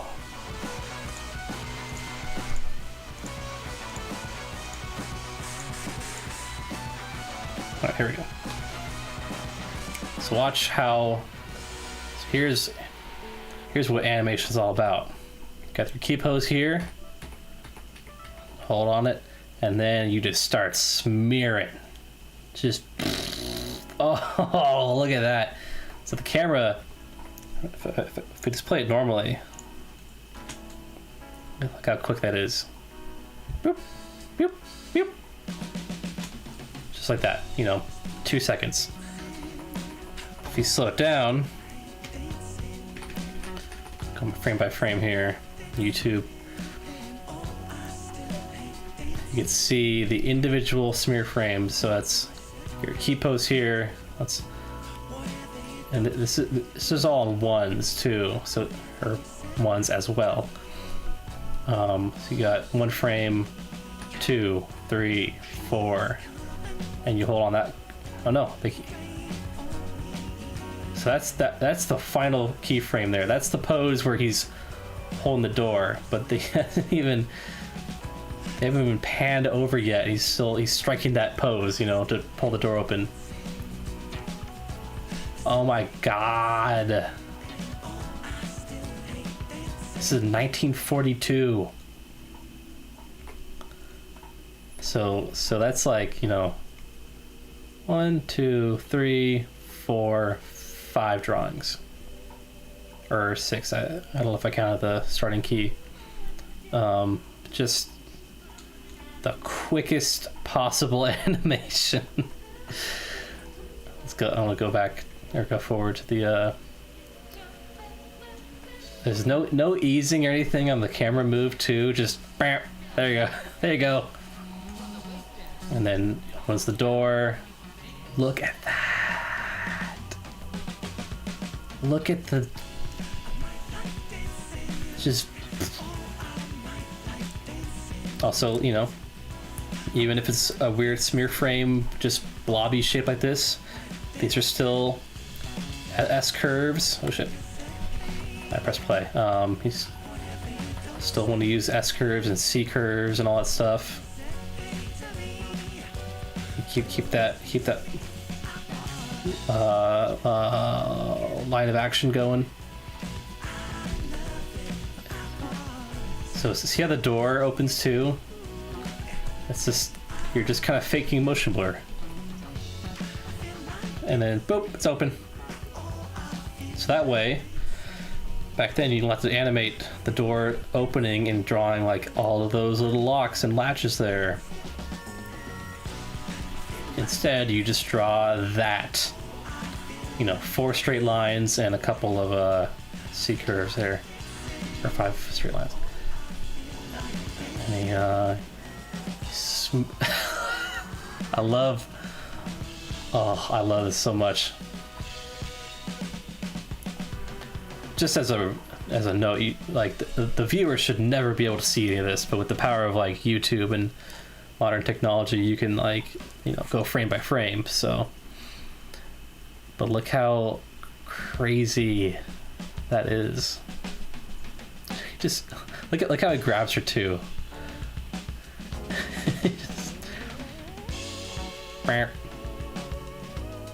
It's like they're moving so fast, time is bending or something. Oh my god, look at that.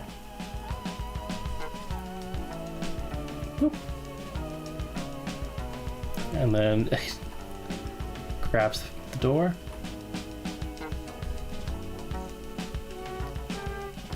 This and that. This is great. He's holding the door handle, but like above or behind the door itself, like right there. You play in real time. It's all about like you have to feel, making the viewer feel the motion rather than actually seeing it. You play it in real time. Just, boop, boop. Chuck Jones, man. Goddamn animation legend. Animators didn't account for people being able to go frame by frame. Yeah, 80 years later. What the hell no.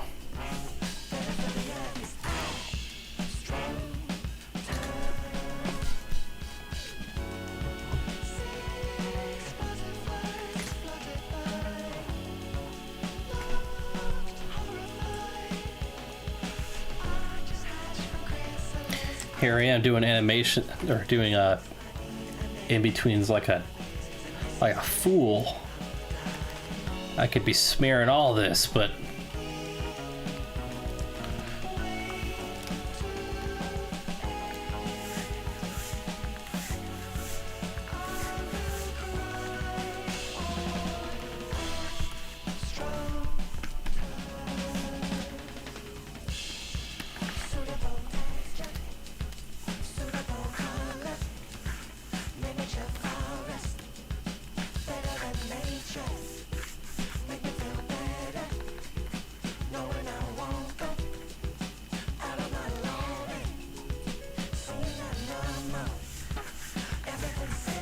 oh, the anticipation on the on that bite.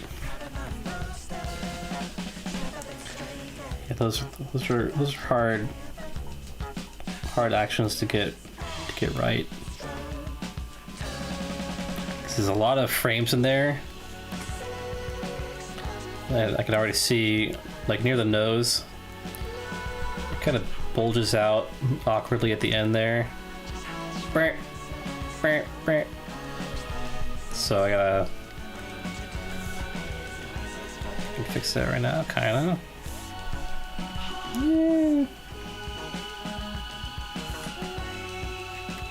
Kinda.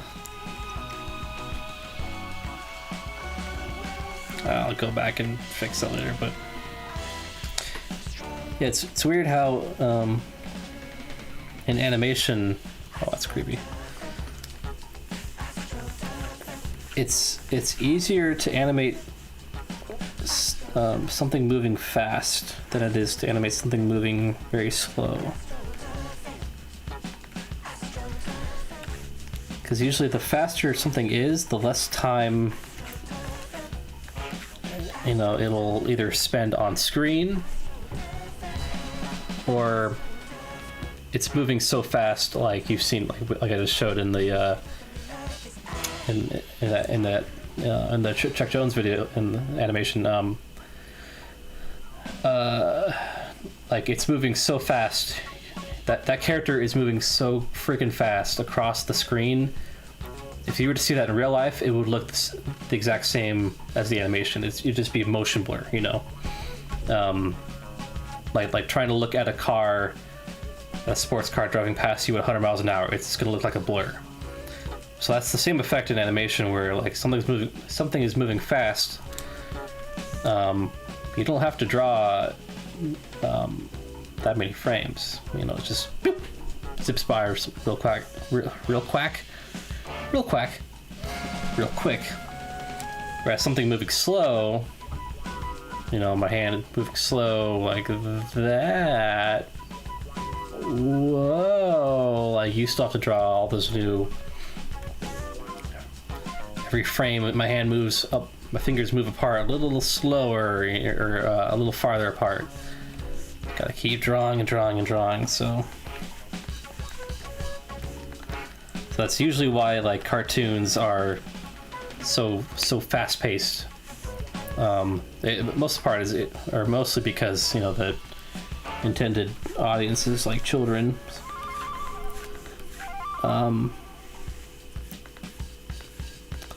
But you need it's, you know, the less in-betweens you have to draw, the less time an animator has to spend drawing them, which means more money saved.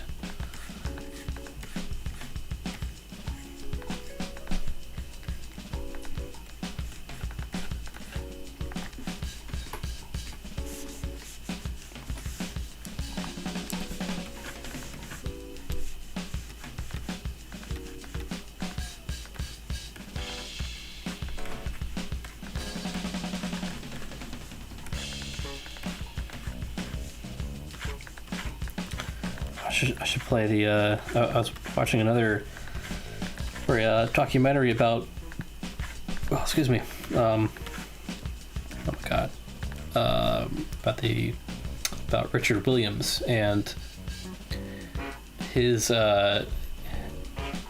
movie The Thief and the Cobbler.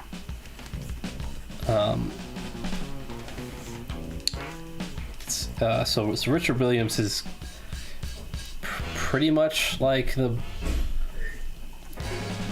you know, like the arguably one of the greatest animators, like I'd say maybe objectively the greatest technical animator. Like he was known for animating, you know, super complex, detailed looking characters, like you know, like perfectly and everything. And he had his own animation studio. They were very successful. Made a bunch of commercials, stuff like that. And he was animation director for on the film Who Framed Roger Rabbit, which but they made a lot of advancements in like using 2D animation, combining 2D animation and live action. And anyway, you know, very accomplished animator. But in the 70s, he started making his own movie about a like thief who, or no, I forget which came first, the thief or the cobbler, but it was something like set in the Middle East, kind of like I think it was inspired by Arabian Nights, like one of those old, very, very, very old classical tales of yore. But he was a fucking huge perfectionist and spent like 30-40 years working on this movie and got like almost most of it done. But this documentary I watched was basically like shows the progression of that movie, and like they were animators who like started working on that movie when they were in their like 60s and went on to retire just working on that movie for the rest of their career, and they worked on like a tenth of it or something, and then that scene would not end up being used at all or something like that. This the movie it was so incredibly behind budget and so incredibly behind schedule and over budget that the studio that funded some of it, I guess, eventually like they took it from him, and then the studio finishes themselves with a completely different animation team, and it was released in the 90s after being in production for like 30 years. And yeah, it is so it's his style of animation, like Richard Williams, is probably could not be farther from the Chuck Jones method of animation, where it's Chuck Jones is all about like super precise timing and only using the exact amount of frames you need to make a joke funny or something, whereas Richard Williams is just like the character's got to keep moving, and the character also has like 40 bracelets that all move around independently on each of his fingers, and each of the fingers has like double the amount of joints they would than a real life person, and their walks are the most elaborate, like hands always flailing and gesturing and all that stuff. And like, so if you're animating that, you are like you're spending like 20 minutes per drawing for a shot, where 20 minutes would be like drawing a rough of the character. But it just these I gotta just show like a play.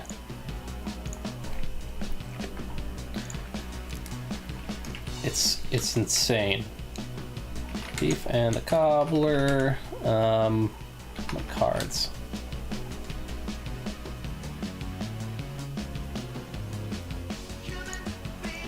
Oh.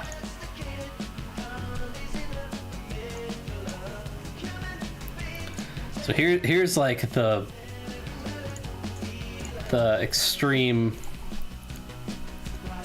furthest you can get from what I was just playing earlier.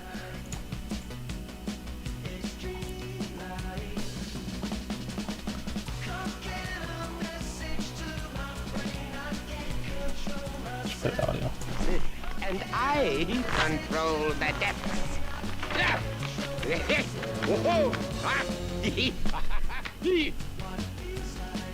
Are you fucking joking? I want to play this at like slowest speed. All animated on ones. Each of those cards was hand painted. That entire deck, they kept track of each and every card to match perfectly what a 52 deck, what a 52 card deck would be. So there's a story with this shot in particular where the animator working on it completed this shot, like how it looks now without the color and everything.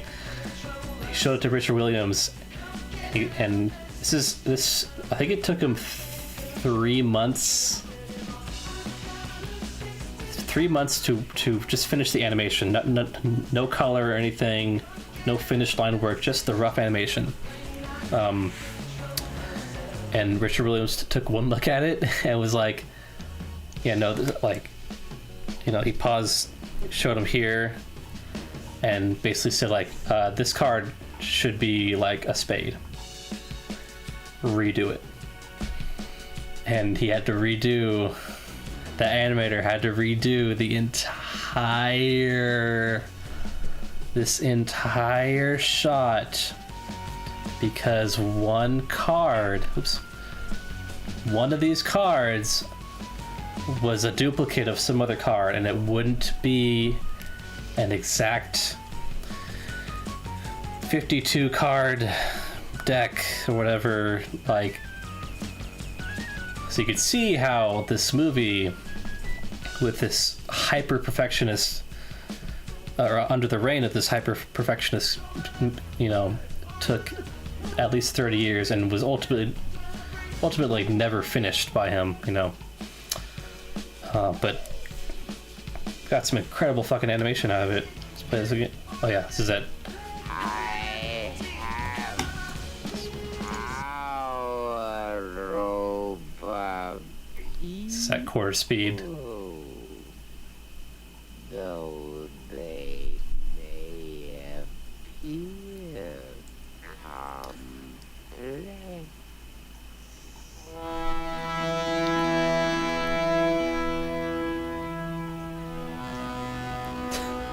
Sounds great. Like, think of having to draw all those rings and track them.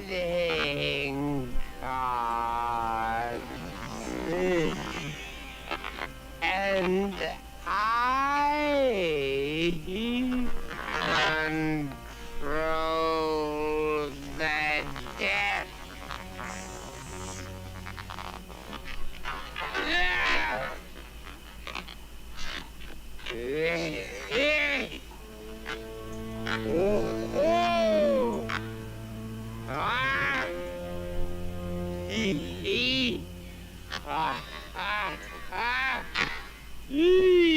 Like all the artwork, you know, that like the Joker artwork on that card had to be drawn and tracked as it drifted through the air.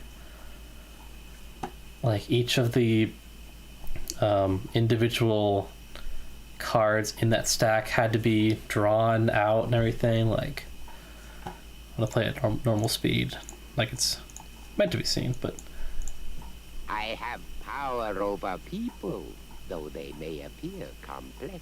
For me, they fall like playing cards, and I control the depths.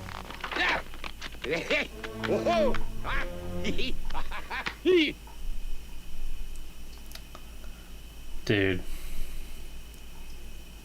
unreal.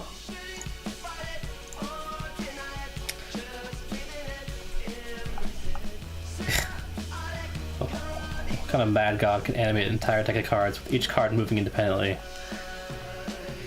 It's I forget who animated this shot. Was it I'm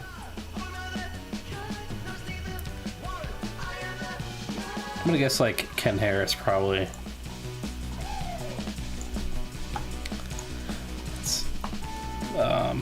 Yeah. Now we jump back to my animation. It really makes you feel like, oh man, this looks like garbage compared to Richard Williams. If Richard Williams was here right now looking at this, he would probably punch me in the mouth.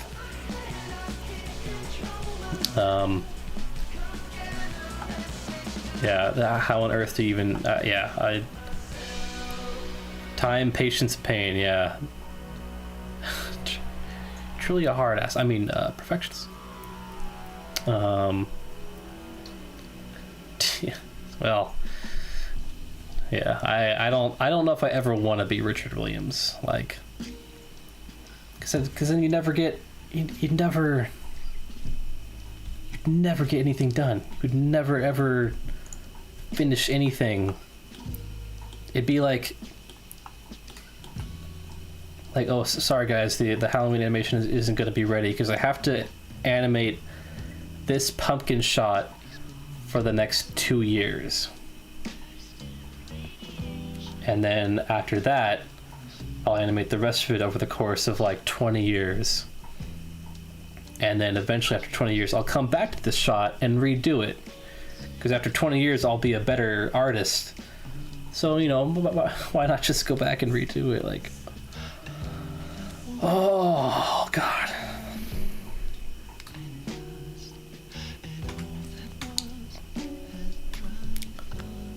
Yeah, like, hey, if I can find a happy medium between Chuck Jones and Richard Williams, I'll be happy with that. But I'm talking shit about Richard Williams, but if you want to learn how to animate, he wrote the book about it. There he goes, his name's right there, Richard. It's the Animator's Survival Kit. He passed away in 2019, but the best technical animator in history, probably. Trying to get that back. So yeah, not the best in terms of like story, but you know, but in terms of like technical drawing, like how to draw different types of people and how to, like, you know, animate something with different mass and weight, and mass and weight is the thing, but like you know, in different environments and that kind of stuff. That's really important when you're trying to animate something believable.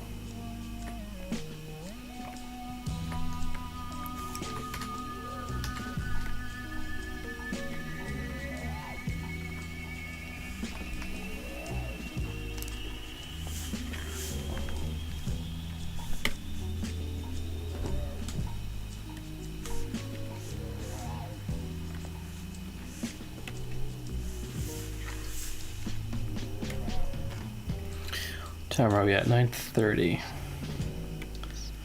I think I'm almost done with this shot.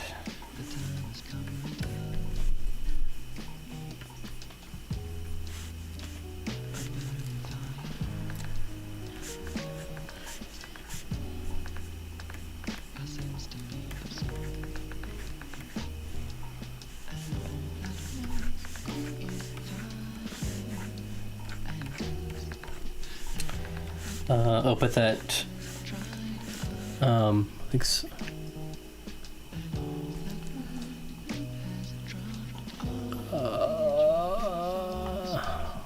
Oh, have you ever seen the Mind Electric animation by Lonely Man's Lazarus? The guy spent like 2 years on it, all animated in Blender. Wow. I have no idea. Mind Electric.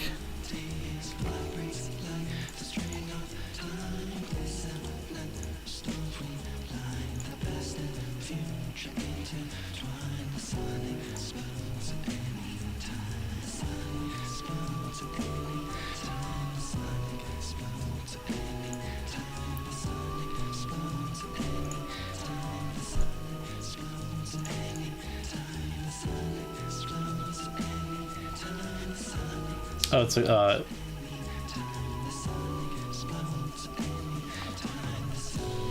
is it this?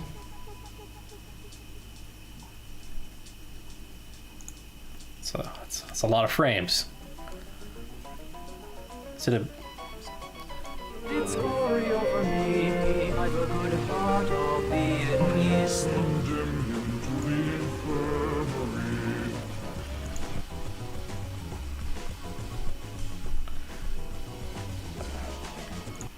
Are the lyrics like backwards?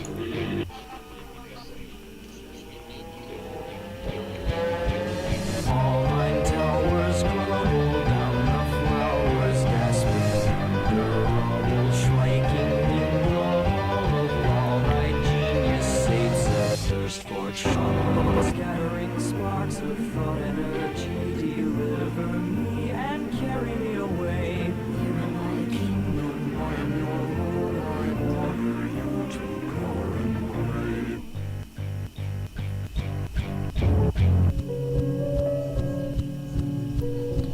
I have no fucking idea what's happening.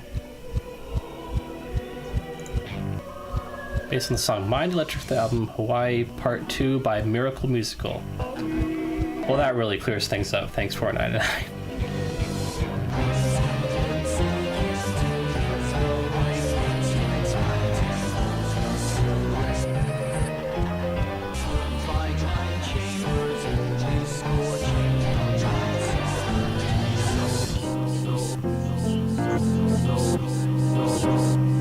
Spiraling down thy majesty, I beg of thee, have mercy on me. I was just a boy, you see, I plead of thee, and sympathy for me.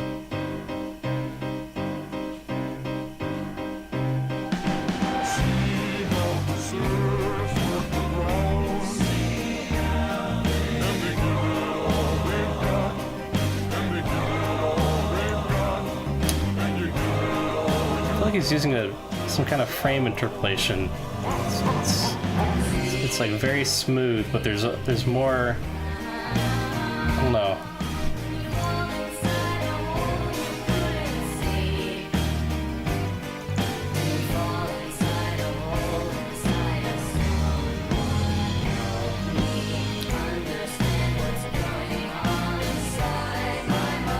I mean, it's still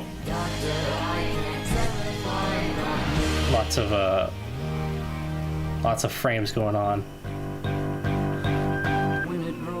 I'm so lost.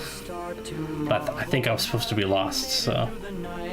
Never they ponder whether electric calming if you look at it right. 3D grass.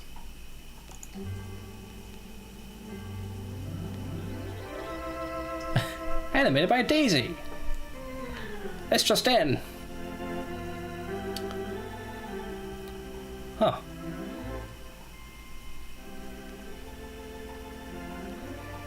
Man, you can do anything with Blender, man. Started September 23rd, 2021. Completed December 30th, 2022. Yeah, I mean, I feel, I don't know. It's a lot of work. But do you need that many frames in there? I know it's all smooth, everything, but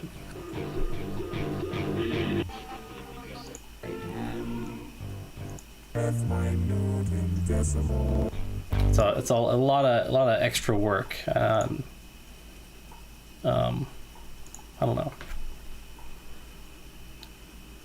but it's I haven't seen really anything like this, so that's pretty sweet.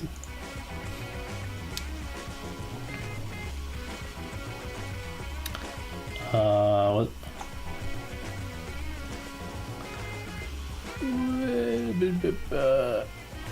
Yeah, come see the ones. Yeah, you can draw in Blender now. I haven't used it, but they have like a pencil or brush tool. You can animate and everything. I just haven't checked it out. Yeah, I mean, what, like a year is still crazy.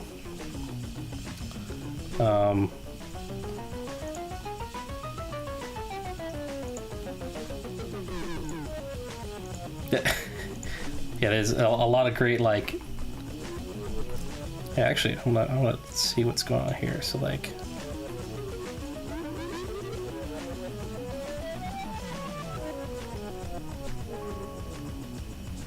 no, that's like animated on 2s. Most of it is.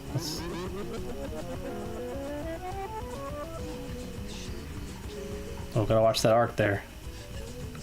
It kind of comes back to the right and then lands, but yeah, because the camera, the 3D environment is gonna move at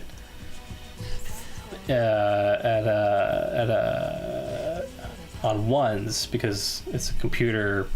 The computer is moving the camera in a 3D environment, so it can render any amount of frames you'd like. Whereas with 2D animation, you know, it's up to you how much you want to draw. Look at that. That's a great little. That's such a great squash. His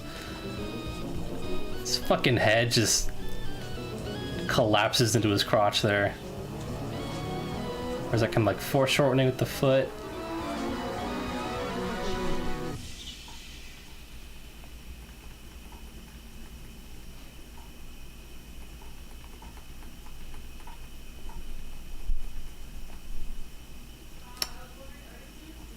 Yeah, it's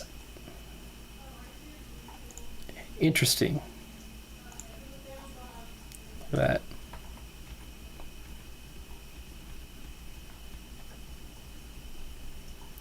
It reminds me. Oh, did we run out of music? We ran out of music. Oh, what do I do? More King Gizzard. I just have an alarm on the side of my room to smash it. Break the glass in case of lack of music, and it just plays King Gizzard. I think he has some videos short showing a bit of the behind the scenes. Okay. Part of the 3D environment. Yeah, like the so the I think that's what's, maybe it's not interpolation. So because you're drawing. So he's drawing all that 2D animation on 2s. Let's just say everything on 2s. And then he's essentially placing he's placing the, you know, cardboard cutouts of the animation in a 3D environment. It's almost like if I were to animate, you know, I animated all this here on the screen, and I printed out each of these frames, cut out the characters, and then with a camera, I recorded. I don't know if that works. So the animation is on 2s, but they're still. Oh man, my brain is. The camera is still moving around, and that 2D animation cutouts, you know, are also moving on 1s, but the animation is still on 2s. So that's. I'm trying to think if I could. No, I don't think I have time to like actually make an example in Blender right now, but yeah, so maybe that's what's, because it's got a weird smoothness to it. Hold on, I can do an example. Let's see here.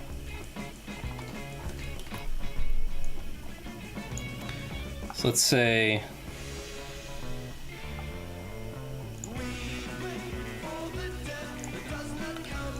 so I want the pumpkin to move across the screen in a perfectly straight line. So see how the layer itself is moving. Oh. Did I run out of space or something? Let's see here.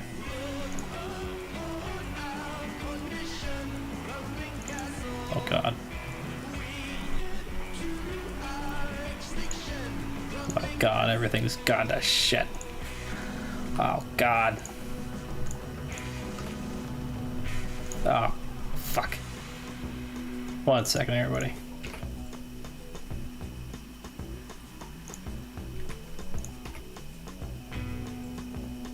Alright, I think we're good.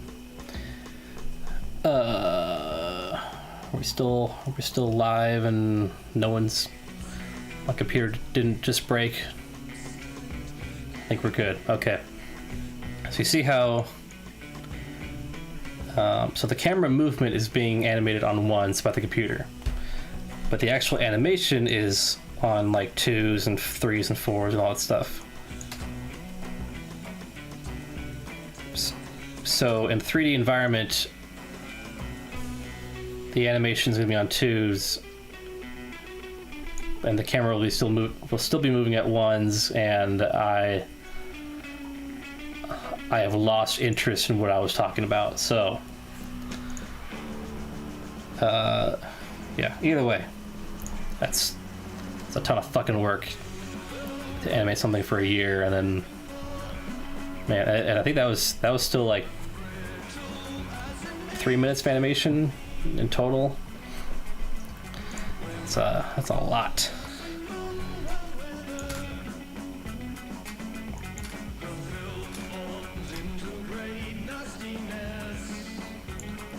A lot of animating.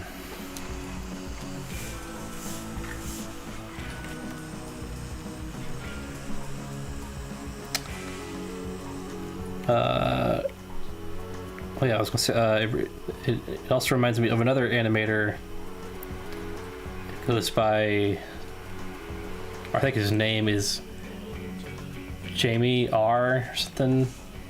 But he's a 2D animator who animates a lot of like kind of weird, fleshy, grotesque stuff. It's not necessarily gory, but it's a lot of like, I don't know, weird, mutated, blobby flesh piles, and with a kind of comedic twist. It's not really horrifying per se, but it's like all animated on like, might just be animated on 2s, but it's super fluid, like super detailed and everything. And I don't know, that reminded me of that. The one shot in that was called the Mind Electric video, where all those characters are kind of tumbling into this mass of flesh and blubber and everything. It's kind of, everything's rolling right into the camera. That shot.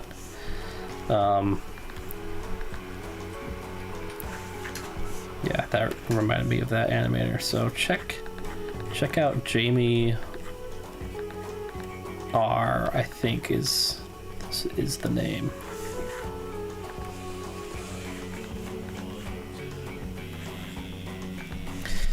I think there's a video he made called, I think it's called Playtime or Hungry, or I think it's one word, and it's like a little kid with his dad or his grandpa, and it's just fucking weird. It's slightly disturbing, but in a fun way, in a very fleshy, fun way.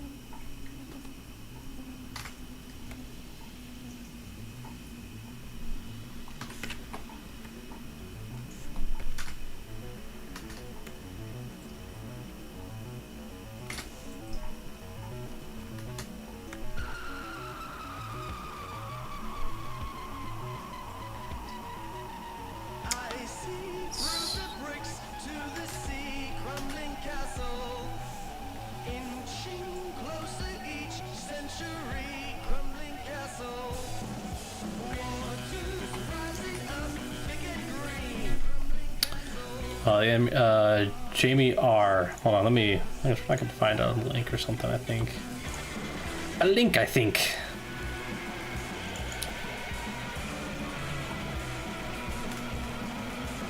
I think it's Jamie. Yeah. All right. It's called Prank Time. I'll just link the video I was talking about. Yeah. Shit. How do I post? There we go. There's some horrible shit for you to watch.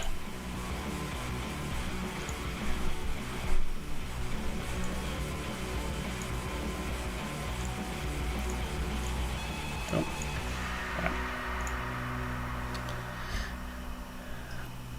I just realized animator Mind Electric is a woman. I've been referring to her as a man for like a year.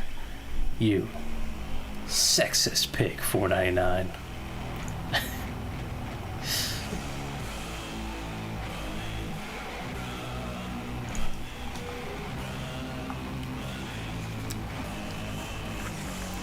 I'm gonna tell her you said that. She's gonna be so pissed, dude.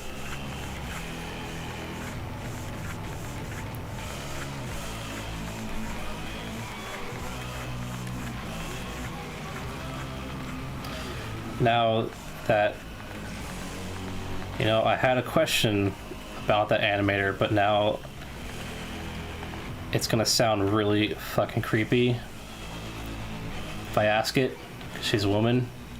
It's gonna ask how old she was. Which doesn't sound right. Hear me out, because I've seen, like, you know, like that's kind of animation where it's like, oh, this person's like fucking 14 and they made this. Like, holy shit. You know, and they're gonna be working for like Disney or something.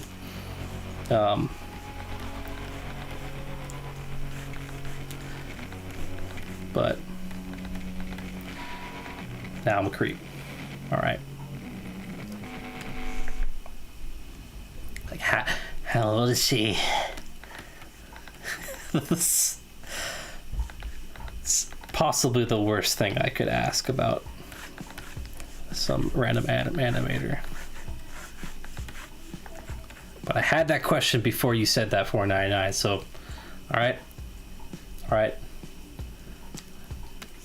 Okay, my hands are clean.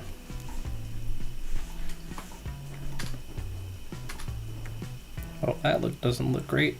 Damn it.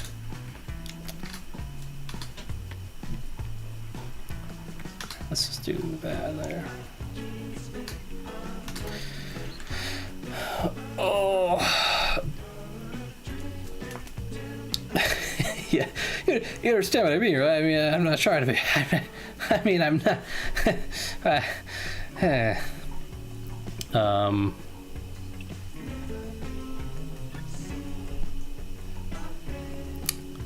It's gonna be a comic coming out. Well, here soon. Cool. Yeah. Yeah. Hopefully, she does not see the stream that 4 people watch.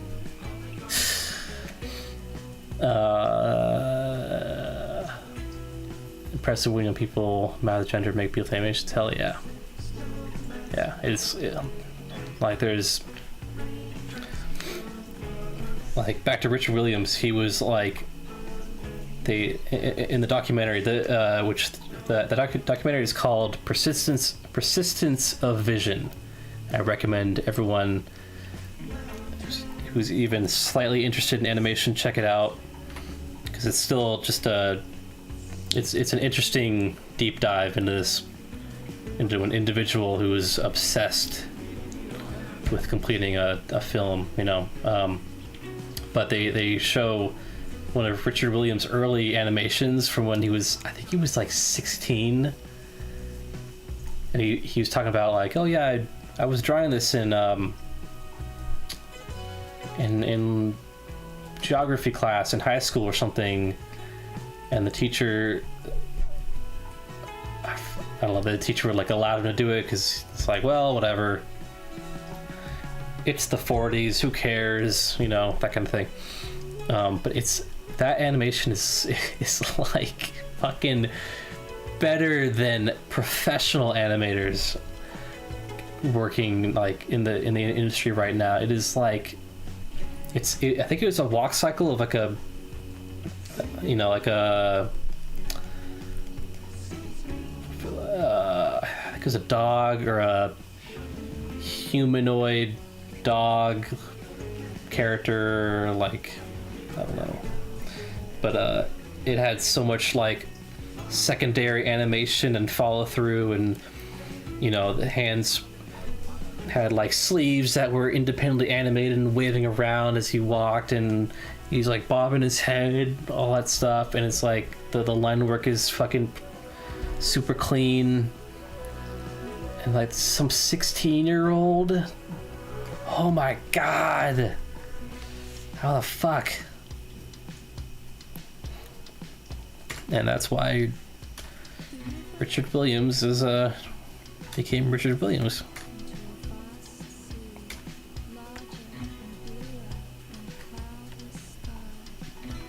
All right, last frame, and then I'm gonna collapse.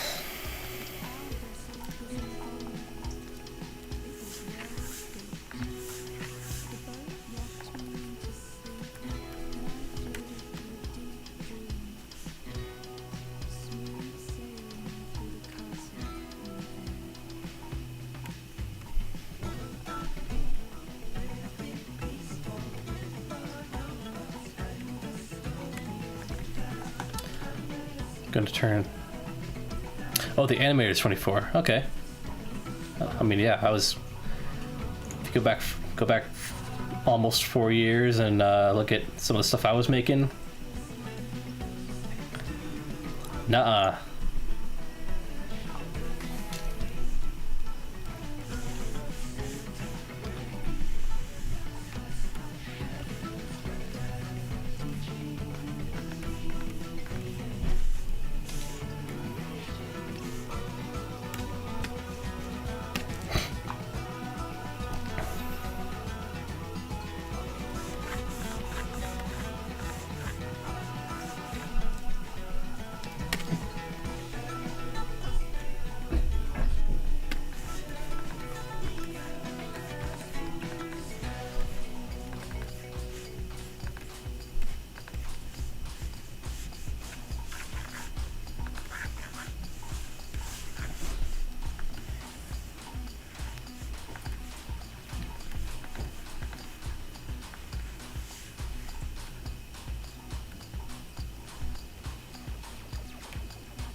Only 20. Well, technically I'm 27 right now, but my birthday's in like a couple weeks, so yeah, don't look a day over 20. Ah, shucks. Stop it. Well, I do feast on the blood of the innocent, so that's what keeps me so young and I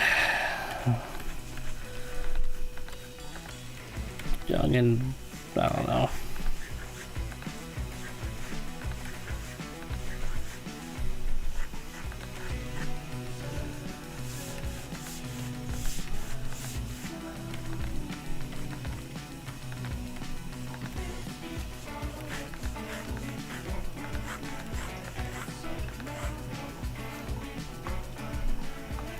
Right, Cameron Blake lore. My canonical age is actually 300 years old. I'm a vampire, but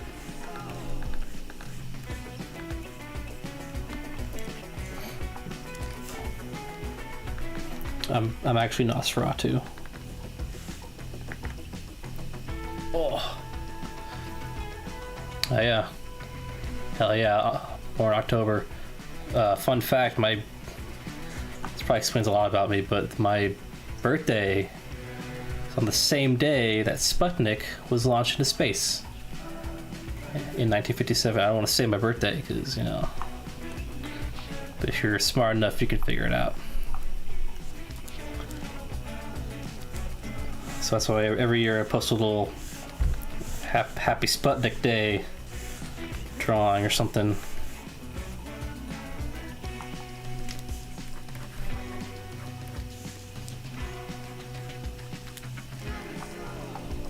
So maybe that's why I like space so much.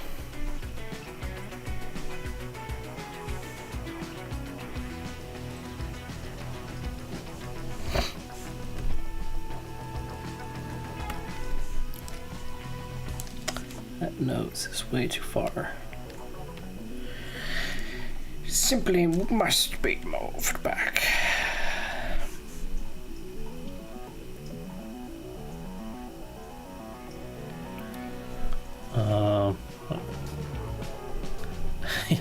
Accursed baby.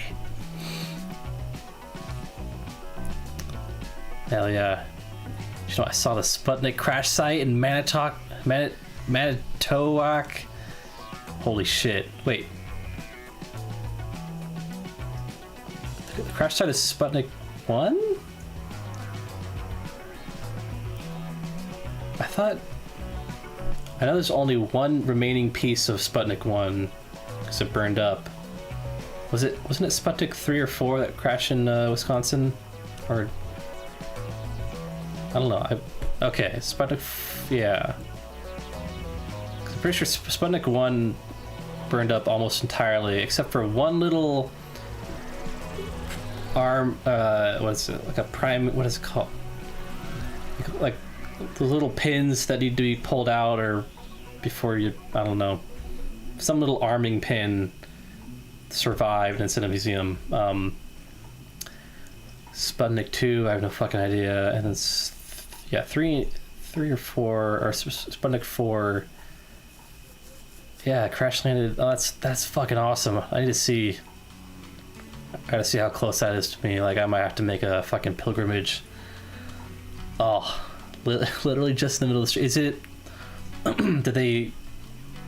I feel like I've seen a picture of a manhole with a picture of it on it or something.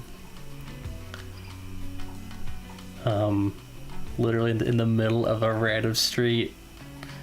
That's fucking awesome. Yes, my birthday is October 4th. So, I demand a birthday cake to be mailed to me, so. Or you could email me a birthday cake. $4.99 gather the. Yeah. I require more sustenance. Email you the photos. Hell yeah, go for it. Yeah, I'd like to see.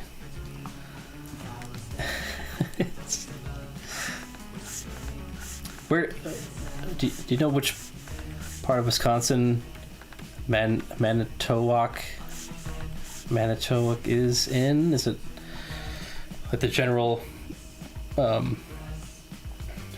area?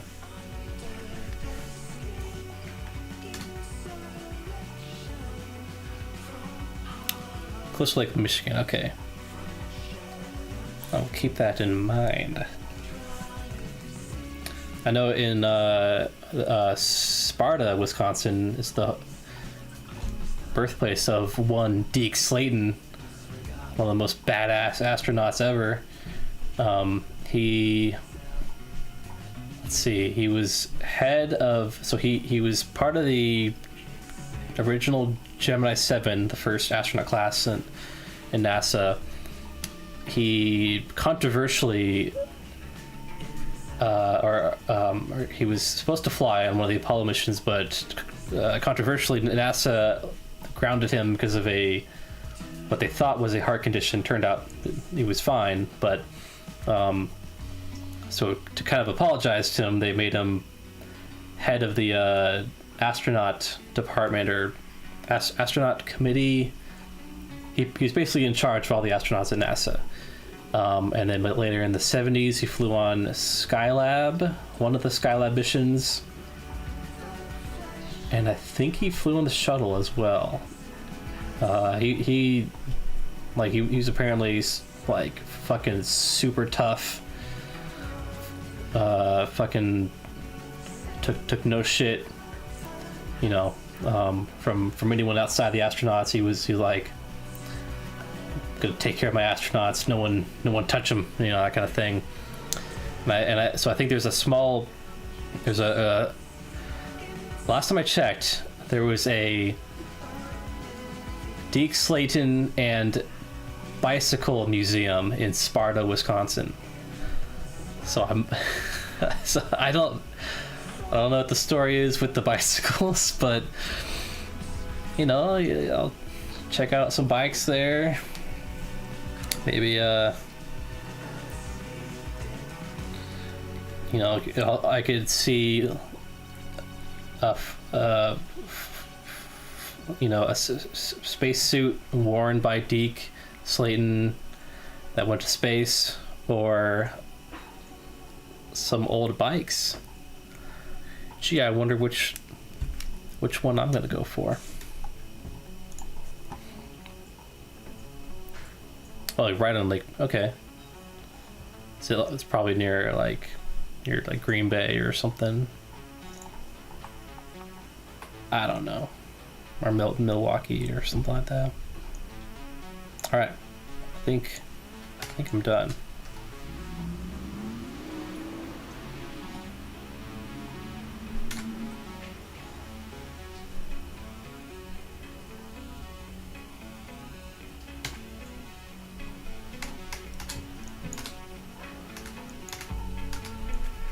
How about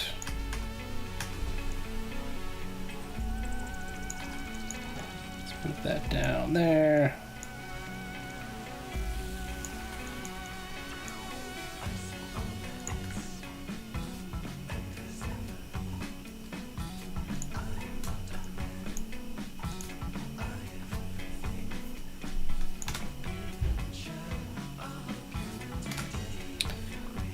Gotta move the camera up, actually.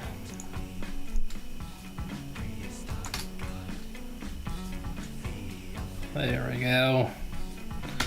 Alright, that shot's good. And I did just a teensy tiny bit of this shot.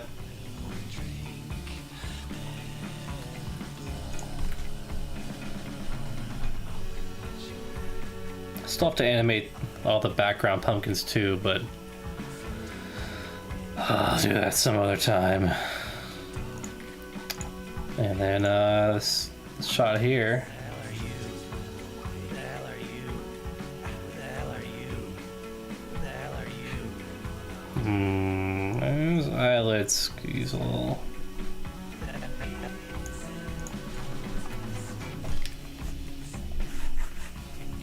Just gonna touch these up real quick.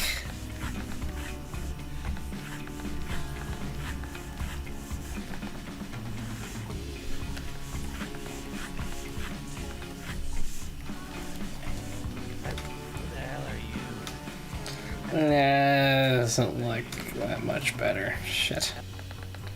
Whatever. Who the hell are you? Who the hell are you? Who the hell are you? Who the hell are you? Who the hell are you? Alright. I think that's it for today. I got some photos from are these okay to be shown on the stream, 499? Or are they secret photos?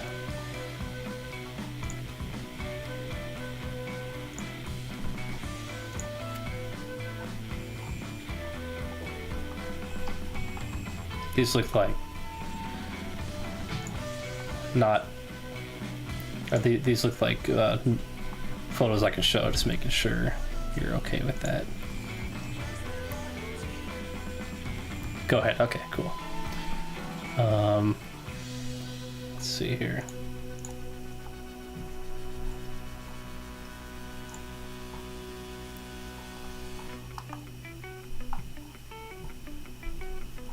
figure out how to show these without showing my freaking email.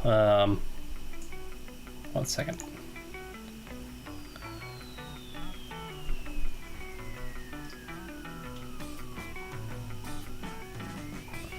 Yeah, we're gonna show some spicy photos here. We're gonna see the real $4.99. It's an inappropriate joke. When this goes live, someone edit that, please. And cut. And we're back. Hi everyone, welcome. How about I can do this. 1 second. Almost here. All these photos are awesome. That's fucking rad. Okay.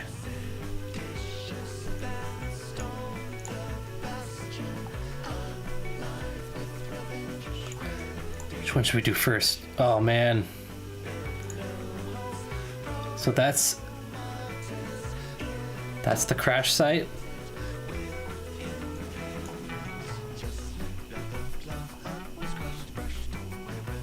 Dude. Sputnik 4 satellite fragment was recovered at this site September 6, 1962. Holy shit.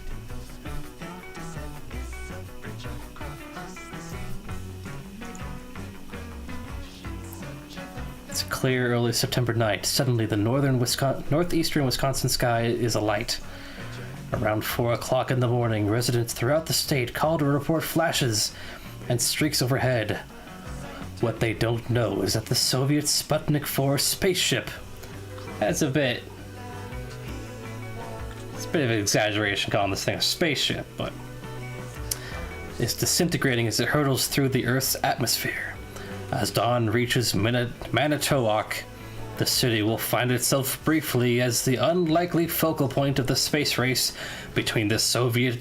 I was going to say the Soviet states, the United States, and the Soviet Union. Sputnik 4 crashed to Earth on September 5th, 1962.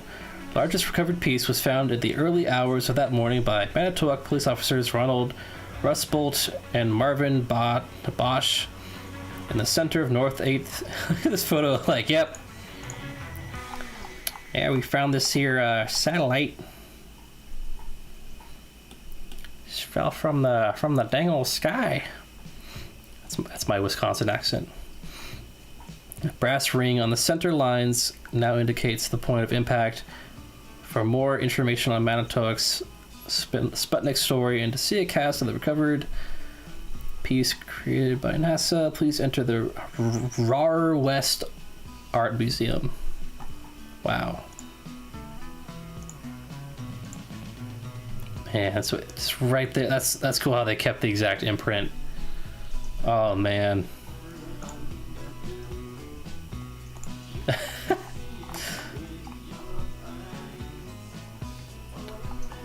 That is fucking amazing. Yeah, I need to make a pilgrimage here. Well, that's all I got. Thanks everyone for watching. Let's see here. I don't know how to end these. I always just kind of I forgot I had this set up. Hi. Thanks for watching. Oh man, I forgot. I really wanted to try and figure out like a freeze frame thing where I can go like and then freeze it. But yeah, maybe next Saturday. All right, who do I? Let's scroll all the way up to thank you to Adolfo Alcacer and Adla Alcacer. You know, maybe they're siblings or something. Thanks $4.99. Thanks BuzzTunes. We also had who else was there? We got Bourgeoisie. If you're still watching Bourgeoisie, I'm gonna check out the Magic Christian movie. I love Peter Sellers, and you know, give that a shot. And then we had Kelly HTF show up. And was there someone else? I don't know. Oh yeah, Bourgeoisie's still here. Hell yeah. Well, that's all I got. Watch out for falling Soviet space debris, and you know, I'll see you next week, I guess. Not sure I'll be able to attend next week. I'll be visiting family. Ah, fuck. Well, forget it. All right, no. Yeah, I'll see you. I'll see you whenever. Thanks for watching. Bye bye. Oh wait, I gotta do Fade to Black.